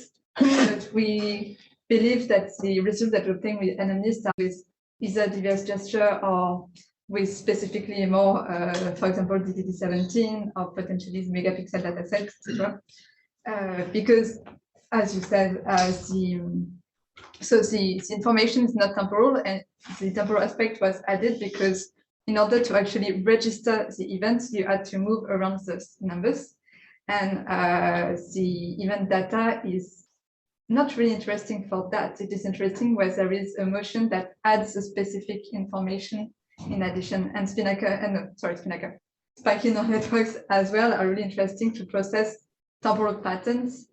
And I think that, yeah, indeed, NMNIST might be more interesting to be processed with standard machine learning algorithm than with SNN. But yeah, we use those results in any case because it is a benchmark dataset commonly used, and yeah, this way. Thanks a lot, and congratulations again for your work. Thank you. Thanks, Elisabetta. So now we follow with. Yeah, let me see. Can I still hear you? Can you hear me? Yeah, okay. Mm-hmm. Yeah, okay, great. Okay, so I joined the others in congratulating you for having done a lot of work. Really impressive how many different things you've done. So with my questions, especially to the end, I'll try to tie it all together and see how it all comes together. But I will start with the very specific questions, partially understanding questions on my side. So I'm really curious, what exactly you have done. So I will dive into a bit more details to start with, and maybe we could also go to the slides. Like for instance, on slide 15. 15, okay. 1.5. So 15, you said? 1.5? Yeah. So there were some videos of the performance of this one of the downsampling techniques, or maybe even a couple of them. No, maybe the previous one. Let's see. Oh, yeah. The one before. One that you had. Okay, before. sorry. This one. Yes, yeah, this one. So these are the 6 different methods, right, that you've used. And I wonder the ones in the middle. Yeah, for spatial downscaling, right? So the ones in the middle, right, they have really little output. Can you maybe explain a little bit why that happens? And what is, maybe you can, in a nutshell, what are the main differences between the methods? And what is your conclusion? Which one was better than the others? So which one would you recommend to use? Yeah, of course. So I don't know how much details you want, because I have some additional slide with some specific illustrations, but I can try first to do it with my hands, let's say. So the spatial tunneling method is like a reimplementation of the tonic methods, the one that existed before us. We just updated it to remove all duplicates. That was not the case beforehand. For the event count, we try to do a normalized event count. So we try to estimate, okay, we want to reduce a region, for example, of 4x4 pixel into 1 pixel. And we estimated if there were at least 4 events taking place in these regions, then we have reached our thresholds, normalized threshold, let's say, and we produce 1 event. So we did that for both polarities. And for the log luminance reconstructions parts, there's are the methods that were with which the results were the most surprising, let's say, because for the log luminance reconstruction, what we did is that we, with the help of our collaborators at IMSC that are researchers in microelectronics, we tried to reconstruct the log luminance that was recorded by the sensor at each pixel when the dataset was recorded. So we really reproduce that at each pixel. And then, so we do that either linearly or cubically, so saying we reconnect the events with lines or with a curve, let's say. And then we calculated the mean of all those log luminance. And from this mean, we get the events that are produced. So from this mean, we try to take a look at where it crosses the theoretical sensor thresholds, contrast thresholds, and produces new events. So this is theoretically the method that is the most optically coherent, so the most coherent with the microelectronic hardware. But it provided really results that were quite surprising, because since we were doing this mean, we really have like way fewer informations. So yes, this was a bit surprising, but we can see that since this is also the one that takes one of the ones that takes the most time, we were like, okay, this exists. It is interesting to take a look at what it provides, but maybe you can go another way, such as, for example, the event count. That is quite interesting because it runs on the computer really quickly and provides information that is way less saturated than the spatial tunneling. And for the homomorphic parts, the SNN pooling seems to be the most interesting. So you'd still need to have a bit of hyperparameterization to really adapt it to the data and optimize the number of events that you produce. But those are quite interesting because when you look at the behavior of spiking neural network to the behavior of the log luminance recorded by an event-based camera, the behavior are a bit similar. So from an optically point of view, it is coherent to compare those two together. And we also showed in further results, for example, here, that the accuracy that we obtain with those methods are the most interesting ones. Even more interesting than Yeah, thanks.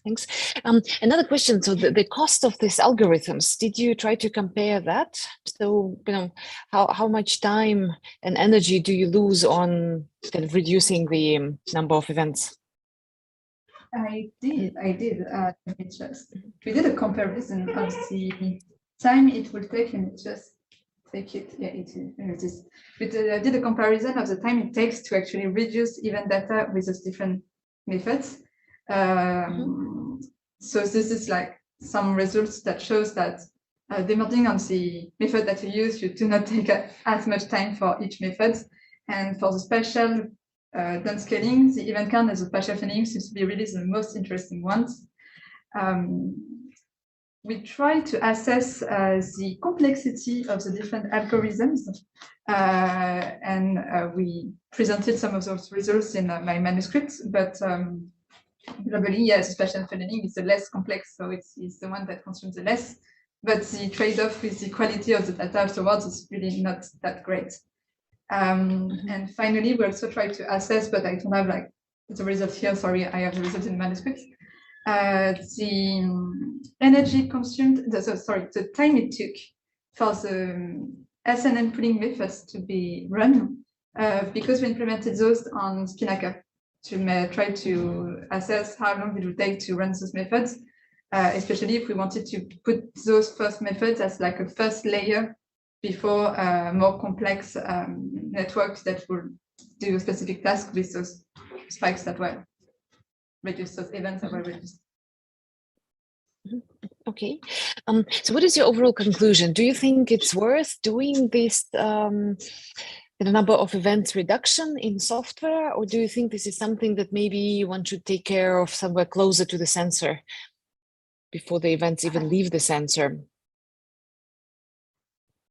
Because if you imagine, like if you have one of the sensors with very high resolution, there are a lot of events that you have to ingest on the computer and then run these algorithms.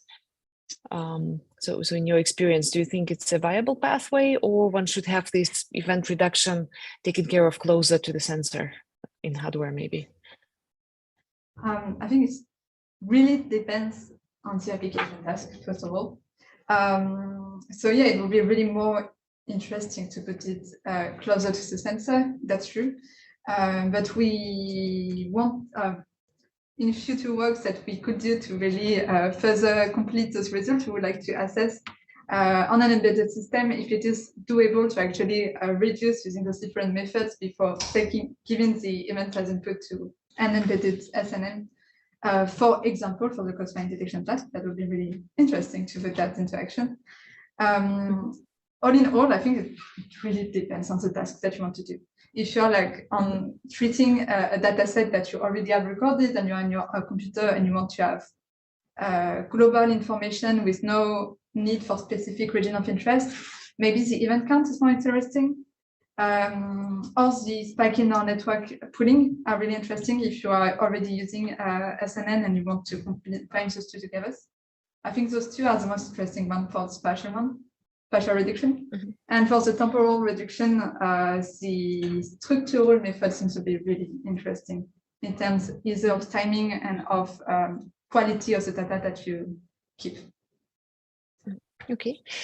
Another question, like trying to tie already this part with the application part. So did you try to use this method in one of the tasks, maybe lip reading on one of the other tasks, and see how this reduction of number of events influences accuracy of your task performance? Did you try to apply these methods beyond only gesture recognition data set? So we did apply those methods to, so if I remember well, we did apply that to lip reading, especially because in order to run our models, it was way more interesting to have smaller amounts of events in order to allow for the model to run quicker and with more efficiency. So we did apply that, but we did not have the time to make a really complete comparison with the different methods applied to it and the method that the result that we will have without applying that to the lip reading model. But this is something really interesting, and we would like also especially to apply that to the coastline detection model, since we are currently working on a demonstrator within Apolis 3D. It would be really interesting to apply that, to add this additional step of event data reduction and see what we obtain with that. Okay, cool. All right, then I have a bunch of questions to this human study, right? So if you go to slide 22, so you have this dividing factor, right, for humans that you did for humans. So I wonder how it relates to kind of the previous factor when you described your kind of the models that you used to reduce the data, the number of events. Seems to be a different factor, and maybe you can comment a little bit. So what is your conclusion? It seems that the people fail pretty quickly if you reduce the resolution of event-based data. Is it correct? Yeah, so to answer the first part of your question, those are the same factors. So this is the same way so that's the same values that we apply to the original ones. It's the same way of reducing the data. So the values mean the same. But indeed, for example, on the spatial dividing, we limited ourselves to 10, reduction of 10. And to the temporal and different temporal methods, we took different reduction factors because we had we wanted to select certain dividing factors because we wanted to keep the task as short as possible for the human volunteers in order to not make them lose their concentration and then reduce the quality of their performance over time. Because if we had to take all of dividing factors, all of our methods together, we believe that it would be like way too much for them to really like stay in front of their computer during 1 hour and doing all of that. Like at the end, they would just lose concentration and we'll have like falsified, let's say, results, biased results. So what was your overall conclusion from this study? So from this study, we saw two main conclusions, let's say. Like one main conclusion, I say. The first really interesting thing that we saw is that human beings do not understand event data as machines do, really not at all. I have many of the volunteers that I knew came to me afterwards saying, okay, I did not understand what was going on at all for most of them. And it was really interesting to see. So there was first maybe a bit of the bias that they are not used to using event-based camera, but we can also see that the machines like understand visual data really differently from us still. And it is like really interesting results to have and really interesting insights, especially for this novel field of research that is even no morphic computing, I say. Yeah, I think this is particularly interesting for neuromorphic because it's supposed to be biologically inspired, right? We're trying to model human perception. Yeah, so I think that's indeed an interesting insight. Yeah, which needs to be maybe discussed and looked deeper into in the future. Okay, another quick question. So in your attention model, right, where you had these multiple objects, so you had the winner-take-all structure that was contributing, and then you had the threshold adaptation. So maybe you can comment a little bit to which role threshold adaptation played in this algorithm, in this system. Yeah. And how important it was. I think so, okay. Yeah, I think that was this one, yeah. Was this a multiple object of interest selection or the one object of interest selection? Because it's not the same threshold adaptation. I see. Okay, then maybe you could comment on both briefly. Yeah, sure. Okay, let me just find the first one then. Okay, so for this one, for the selection of only one object of interest at a time, the threshold adaptation rule was really important, let's say, to this selection, because thanks to this threshold adaptation rule, we are able to put like a kind of mask on the output layer, like hindering the activity in the output layers at the places where the saliency detector considered that it was not interesting to activate. Okay, and this was done by increasing the threshold to a maximum value, so that the membrane potential had more difficulty to reach that. And so this way, the neurons will not spike if there is the threshold that is really high. And where the saliency detector was saying, okay, this is interesting, there is activity here, the threshold will be reduced to really close to the resting membrane potential value in order to facilitate the activity. And we try to implement these mechanisms with weights instead of threshold adaptation rule. But if we implement it with weight, like with maybe just like standard activation, saying that if there is activity in saliency detectors and we are activating this specific part, we lost the details in the object of interest. There was like just this whole region that was heavily activated, and that was the issue that we had, especially with low E, because with low E we could not implement the threshold adaptation rule.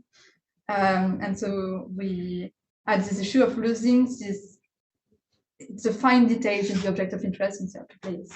And this helped us to keep the details. I see. All right.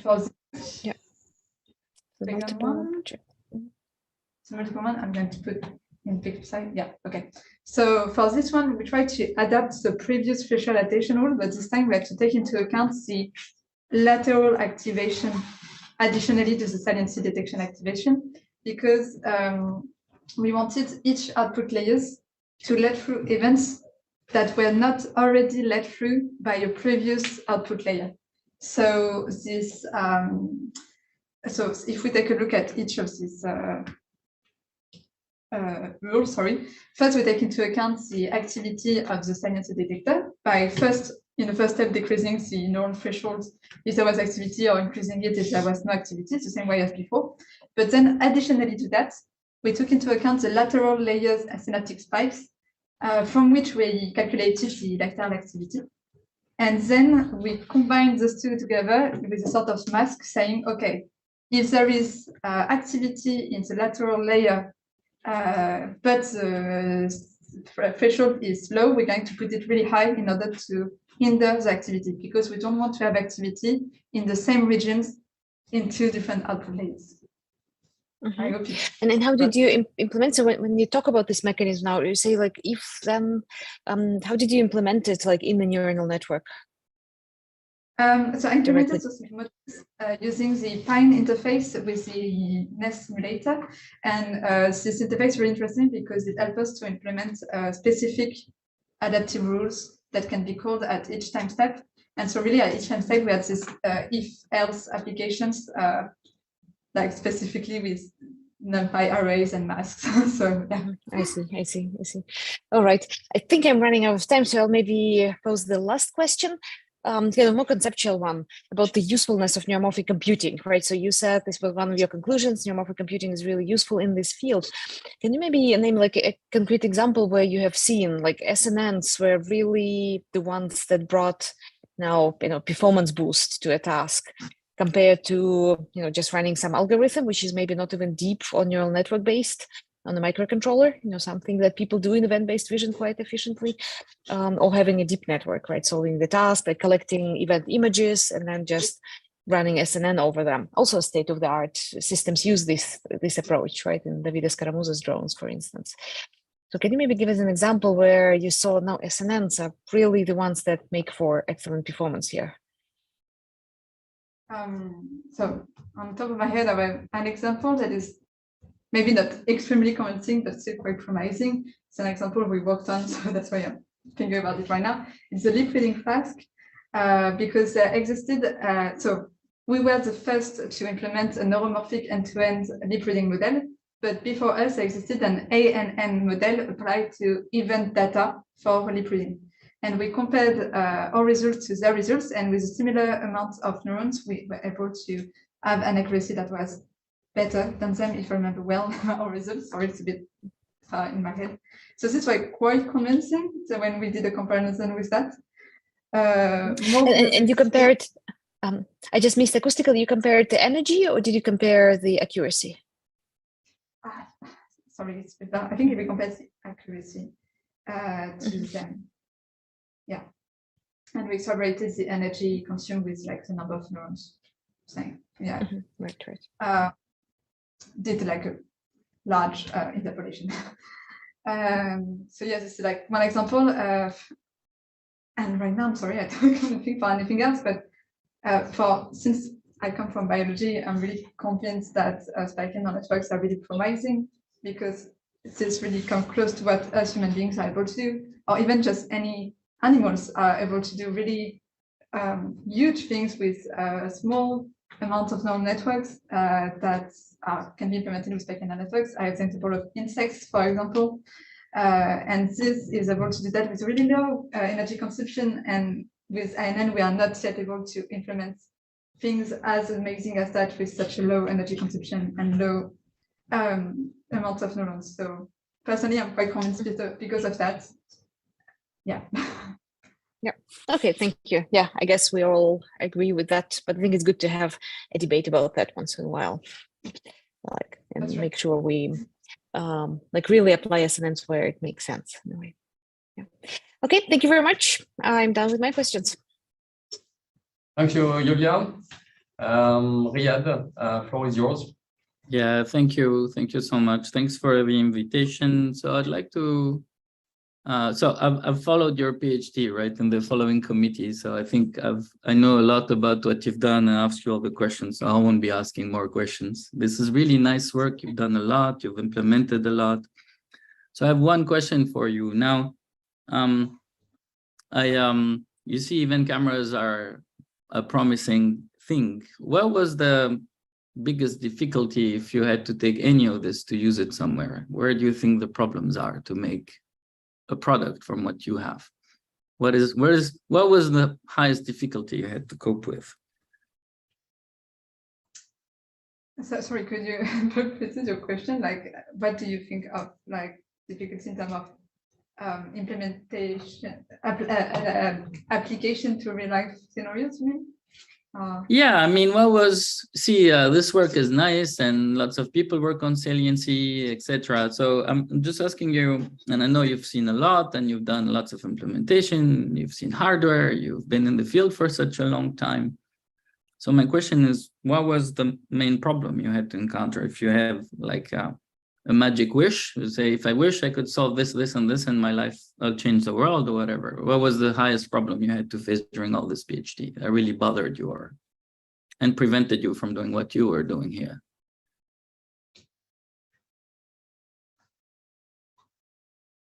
That's a really hard question. Okay. I think I would have liked to, but once again, it's because I have like biological background. So as I said earlier, I'm convinced that we can implement what human brains can do with spiking neural networks. But I think what is missing is actually the biological knowledge. So if we had like way more knowledge about this, we could be able to implement way more interesting things with spiking neural networks and do some really amazing things for artificial intelligence with low energy consumption. I see. So you think it's missing knowledge, basically? Yes, some of it, but we are working on that. And I think that's really interesting with this field of research, that we are able to work on similar things from biological point of view and computer vision point of view. And it was especially interesting when I did some research on delay learning, because I saw that it was like a bit of axis of research that was pursued by both computer vision persons, so in SNN or other stuff, and both by biologists to try to understand what was going on, and kind of parallelly. And it was really interesting to see that both results can help on the other side. So yeah. I see. And sensor-wise, the sensors are perfect. You were super happy with them. You don't want to change anything there. Okay, yeah. I think maybe, but I think this is like current ongoing work. But what is something really missing in event-based vision is the color part, obviously. Is what? The color part, the visual information on colors. But I think since event-based to implement, like it is a really different way to implement visual information. But I think if we could try and find a way to have a compromise between those two while still keeping really low memory data, low energy, that would be really great, and we'll be able to have even more interesting results. I see.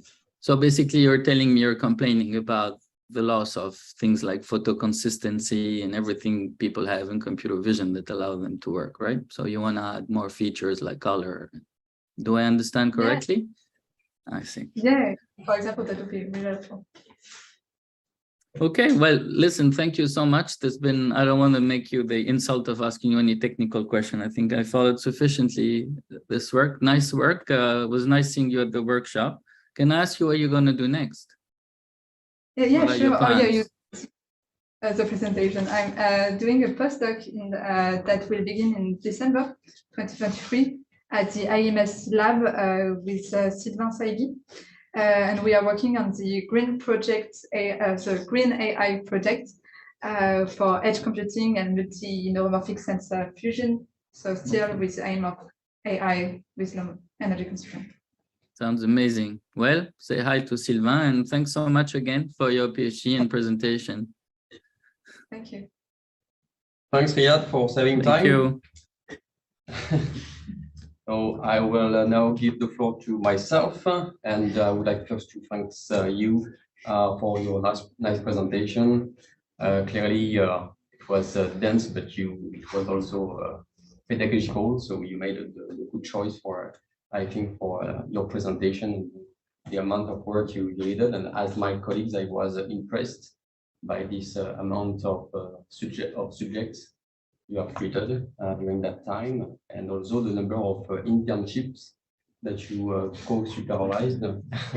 It's amazing to see that you co-supervised something like 14 internships, 9 on one subject and 4 on another, or 5. It was but something like 10 internships in 3 years. It's impressive. Thank you. So I really appreciated the idea you explored. We had very few interactions in the past, but I suppose that you know that I am convinced that adding such concepts of attention and progression are important properties in the domain of neuromorphic computing, at least because it is the way the brain works, and it is still interesting to replicate it in order to better understand how it works, and but also because it can be a strategy followed by nature in order to have a low power brain and not to process all the information, but only the relevant one. The big part of the question is what is the definition of relevance, and is it related to a specific task, and there's not relevance by default or generate definition of relevance. We had a discussion on the fact that I had preliminary works on the association of silency map, dynamic neural fields, and supervised spiking based classifiers onto sensory motor camera, and not onto a data set that has been already registered and stored. So my first question is related to the behavior of the silency model you proposed, the spatio-temporal filtering, and its behavior at longer time scales than the one of the device gesture samples. Because device gesture, you have small samples of a few seconds that are repeated along the time. But how the selection of ROI of the region of interest behaves at longer time scales. And specifically, what if you have more than 2 ROI? Yeah. Okay, thank you for your question. Very interesting. So yeah, as I did not go too much into details into this model, but it is a bottom-up implementation of visual attention. So this is not specifically correlated to any computer vision task, even though we believe that it would be interesting to implement some other kind of way. This is quite interesting that there will be those CIFRE PhD project afterwards working on that. So this model that we implemented, it is bottom-up and considers that with the intrinsic behavior of spiking neural network, it is able to detect things interesting. So the things that are considered interesting are the regions with a high number of activation in the small spatial and temporal region in the sensor. And for this, we began from the initial hypothesis that the human being would think that with a bottom-up situation, so with no external task, we believe that yes, this is the most interesting thing in the event data. And we would have loved to be able to actually assess that, so measure what which places human gaze goes for the different event data set. That would be really interesting. Sadly, we did not have the time to do that, but we would have loved to do that as a way to complete this model implementation. So the second part of your question, so we applied these attention mechanisms to the device 128 gesture dataset, where at each time you have only one region of interest, let's say, which is the hand that are moving, maybe 2 if you have the 2 hands. But we also applied it indirectly to the DDD17 dataset with a foliation. And finally, we especially, so this is work that was conducted with our colleagues at IMRA. We applied it to the private pedestrian dataset that has longer frames, longer samples. Okay. So with the help of our common intern, Hugo Bulzumi, and we saw that this attention model mechanism on this long sample still is able to process, so to identify multiple regions of interest, not only one, not only 2, but multiple at the time. So I'm speaking about the detection of region of interest, not the output of object of interest. But it is able to really detect different places, and it really helped in the pedestrian localization. It was really, you get really accurate description, and the pedestrian, since it was sorry, not a mobile, but a fixed camera, the pedestrian actually high activations of events, small regions of spatial temporal in the sensor. And on the longer time, it was still provided us really interesting results. Okay. So yeah. Okay. Related to my previous question, I was wondering, in fact, if the way you implemented your spatial filtering filter, is it far finally from a dynamic neural field? Because you have inhibition in your system, and you have the notion of time, and so did you find all the properties of a DNF? It comes close to a DNF, and actually we compared, at some point we compared results with the paper from Reiner and colleagues in 2019, where they did implement a DNF, if I remember well. I think the differences are maybe in the architecture of the model, where us we reduced the saliency detection part. And we believe that it would be interesting to try to further research into DNF, the different, as you said, features of a DNF, and try to see if we can manage to have better results if we further go into this direction or not. But sadly, we did not have the time to go further into this direction. I can understand. Okay, and in the case of multiple regions, so you have an inhibition between the different the different models in order to have different regions of interest and not the same, as you explained. So in a certain way, it's is it something similar to the inhibition of region we can find in some saliency models from Treisman or IT, but that is proposed as a sequential process, and you are proposing a kind of parallel inhibition finally, where you could follow and track several targets simultaneously. That's a good question. Sorry, my bibliography on this specific part is a bit far, so I trying to replace the inhibition part. You know, it's the process that helps you to inhibit a target that you already followed in order to go to the next one, and not coming back to a target that you already focused on. Exactly. Yeah, we try to implement kind of a similar way to do so, with, as you said, lateral layers. And especially we try to implement that so with different architectures of the network. And here we have this architecture where we use threshold adaptation rules instead of lateral inhibition with like synapses inhibiting, because we thought that we had way more interesting results with this threshold adaptation rule than with the lateral inhibition. So yeah, started from this idea and try to adapt it to make it work as best as possible. Okay. And why did you choose to move finally from the original mechanism of where the brain is only has only one region of interest and one formation in a certain way? So what is the reason to go in that direction? Is it it would be perhaps I would say an overhead in terms of power consumption, perhaps to get a system that will be able to follow different regions simultaneously? That's the question as well. So we have two main reasons why. So it was many contextual reasons. So the first part is, as I said, this work was done with our colleagues at ETH, so with Michel and Magno. And Michel was specifically interested in having this multiple following of object of interest at the same time. So try to see if it was possible, and then ideally in further steps try to have it without this additional number of neurons, because this is indeed like an issue with this model.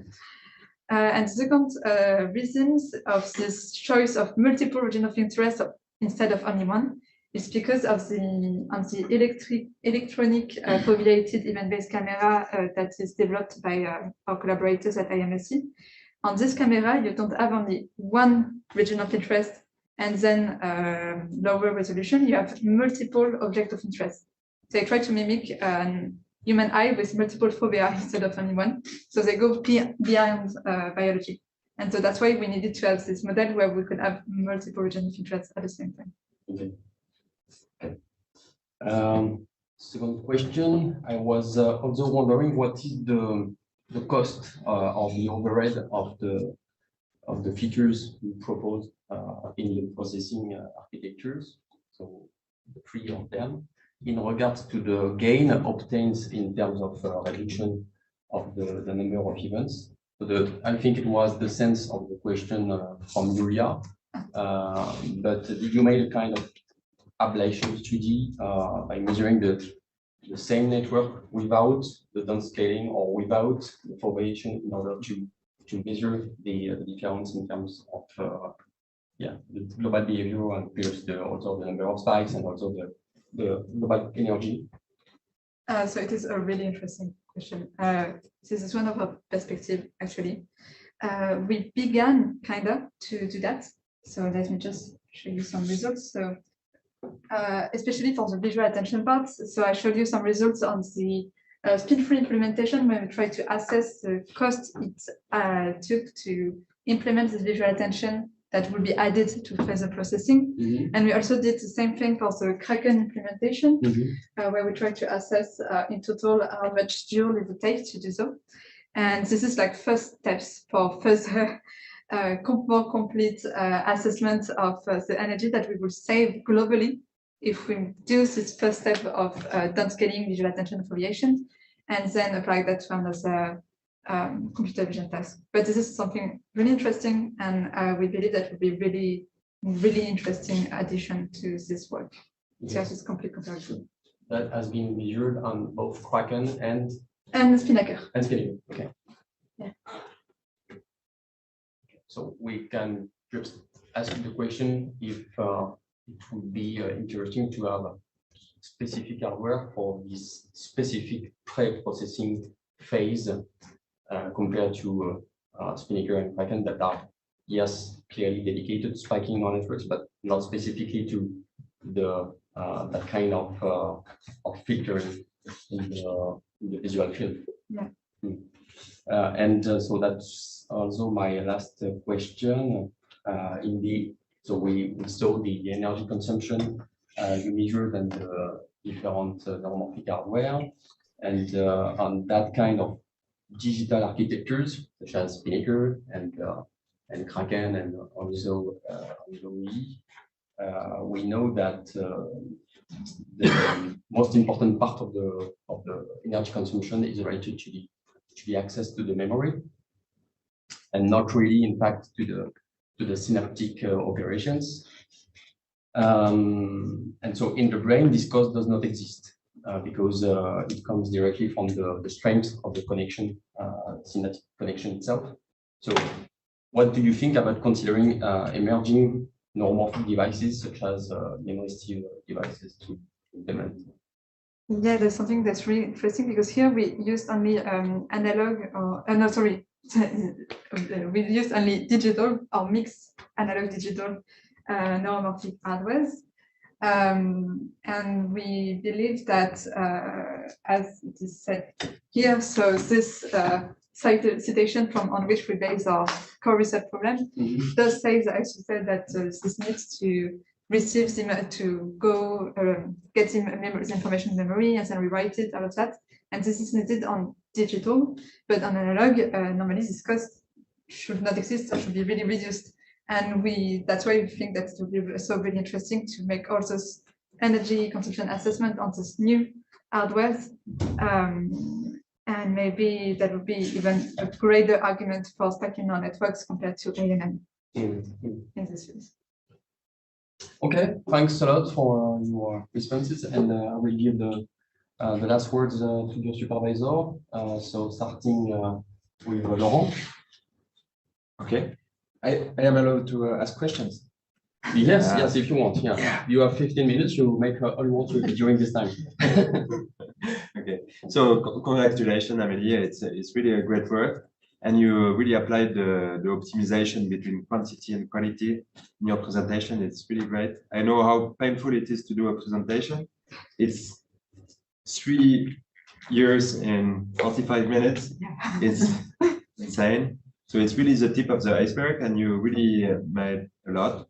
Like Tim said, you went to software, hardware, and psychophysics, and more and more and more. So it's really great. I'll be frugal in my questions. Just as a curiosity, and because I know you are interested in biology. So for the first part, you presented things in terms of results in computations and so on. So do you think the sparsity that is induced by the downsampling, the less events, is it something that is present in biology, like in the retina? Not as you are the expert, but I'm trying to answer like correctly. I would say I think like the event downscaling as we implemented like with the global and that we don't scale spatially, I think it does not really exist because it is more like the foveated actually system where you have less information overall because you have more information where you look at and not elsewhere. But I think it would be interesting to see if something akin to the SNN pooling methods that we have takes place somewhere in the brains, either for so here we're looking at visual data, but I guess maybe it could exist also for like other kind of sensory information. That's a really good information, and I would really be interested to some bibliographical work on that. Yeah, because from the 100 million photoreceptors, you go to 1 million fibers in a optic tract, so that's a compression, but it's also a good way to do biomorphism is to select the good features, and you did a very good work in doing that. And also related to the question of Michel on are there different models, you think with different levels of noise, perhaps the algorithm should change, should adapt. Do you need do you mean between the? So are you still talking about the event data downscaling only, or like just the? Like globally, but how many spikes does it take to make a giraffe looks like a giraffe? That's also a good question to have, because as I answered to Michel, there is like some work on that that I know of neuromorphic, but in terms of biology, that would be sort of interesting to see what the brain does. Like, did we manage to assess that? I don't know, but that's really an interesting question. Yeah. Is it more than a mouse? But that's I think it's a feature hidden in your solution. Is that the more noise, the more events you will need to integrate information, and that's something observed in the retina. So I think it has more parallels to do, and that's hidden treasures. So on attention, so you related to the answer you gave to the question from Riyad on having a magic wand and adding a new feature to the cameras. So if you had colors, it means that for attention you could do something that we do very easily. Is that you ask to a person to attend to something in space. They will do it even without moving their eyes. If you ask them to attend on the color, like blue, I will know that here there's something which should be blue without looking at it. It's blue, yeah. And so do you think you may do something similar in your model? Because you attend to one feature. Yeah. More things. Can you? I think we could, add. I did not really think about how we could implement that, but maybe like either combining on the same mechanism, so maybe combining two mechanisms together to have like a middle results, but we have something that is able to detect, because so we are still on bottom-up visual attention model, and for that we know that the color that we detect in a bottom-up situation is the color that is the most different than the others. So maybe we try to implement something like that, something that where the information is encoded in a way that is really different than the others, and try to combine that together. That'd be quite interesting to have that. More things to do. Yeah. And, so now perhaps something a bit more personal, and then if I look back at the subject of the thesis, you don't do the subject at all. The initial plan. The initial one was, I don't even remember. No, but it's in the sense that it's very positive to, I don't think I hope the PhD students here will not take it as a guideline to do something different than the subject, but it's a show of independence and of independence of mind to be able to construct a subject from the initial conditions, and you know that especially with COVID and so on, there may be some chaos. So it's positive that you didn't get everything exactly as planned, but you had many things that went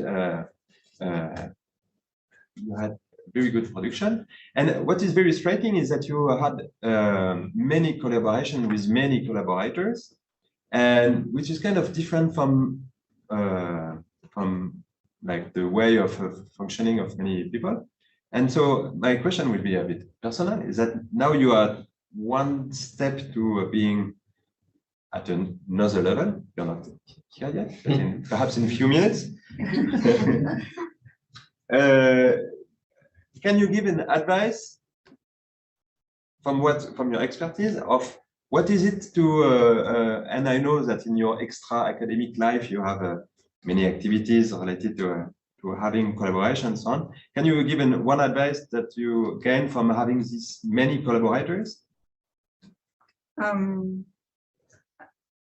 think it was like a really huge plus for me to have that many collaborations, because I was able to do so many different things, and I really like that.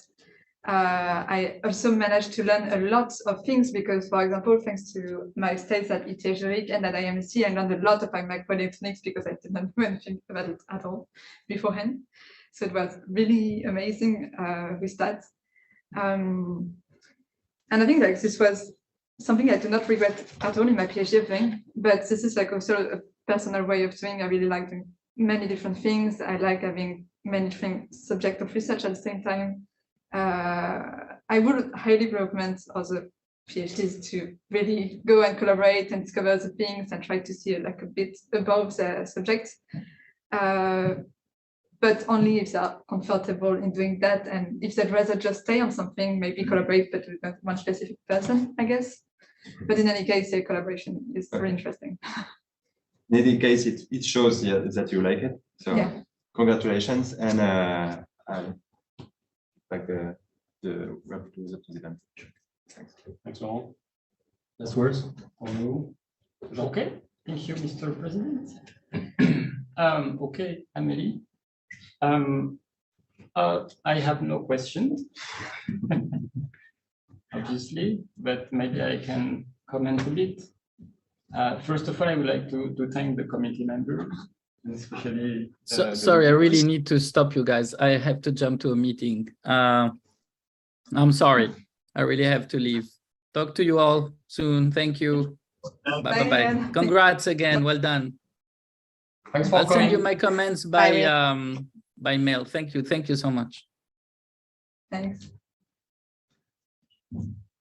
Okay, so thanks to Riyad, and well, especially thanks to the reviewers, because it's always interesting to have like an external feedback, and we really need that. It's important for us to progress.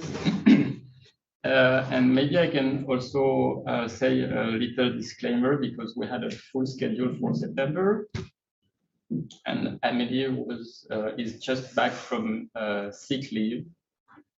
She just came back like 5 days ago to prepare the defense. So we had many plans to build on the comments of the reviewers and some extra experiments, and so this was not possible.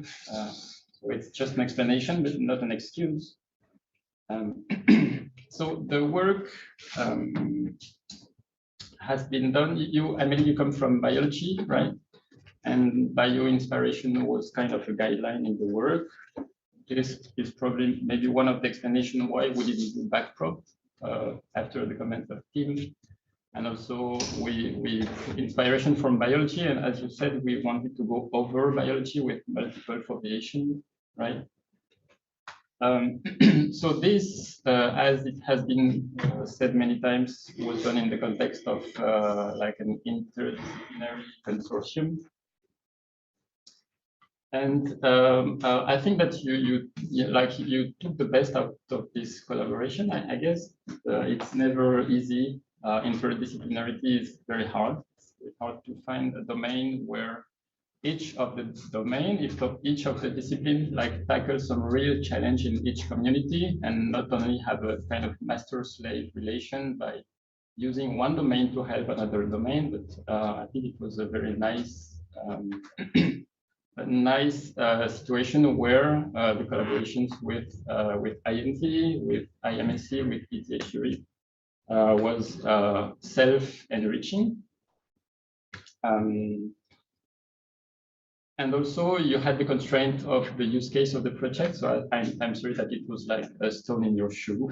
You had to stick with this use case that was probably not the best. And you have to work for the project, for the demonstrator, and you also have to make some nice publications, and sometimes the objectives do not match. So I think you made the right choice to do the publications and work on probably some other project, but that fits your project, right?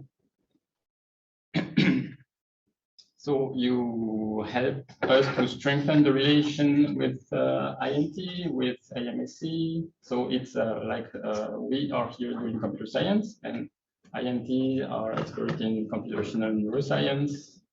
In Zurich, we have some hardware architectures, and in IMSC we have some circuits for sensing. So it's a nice opportunity, I think, for the work that you have done.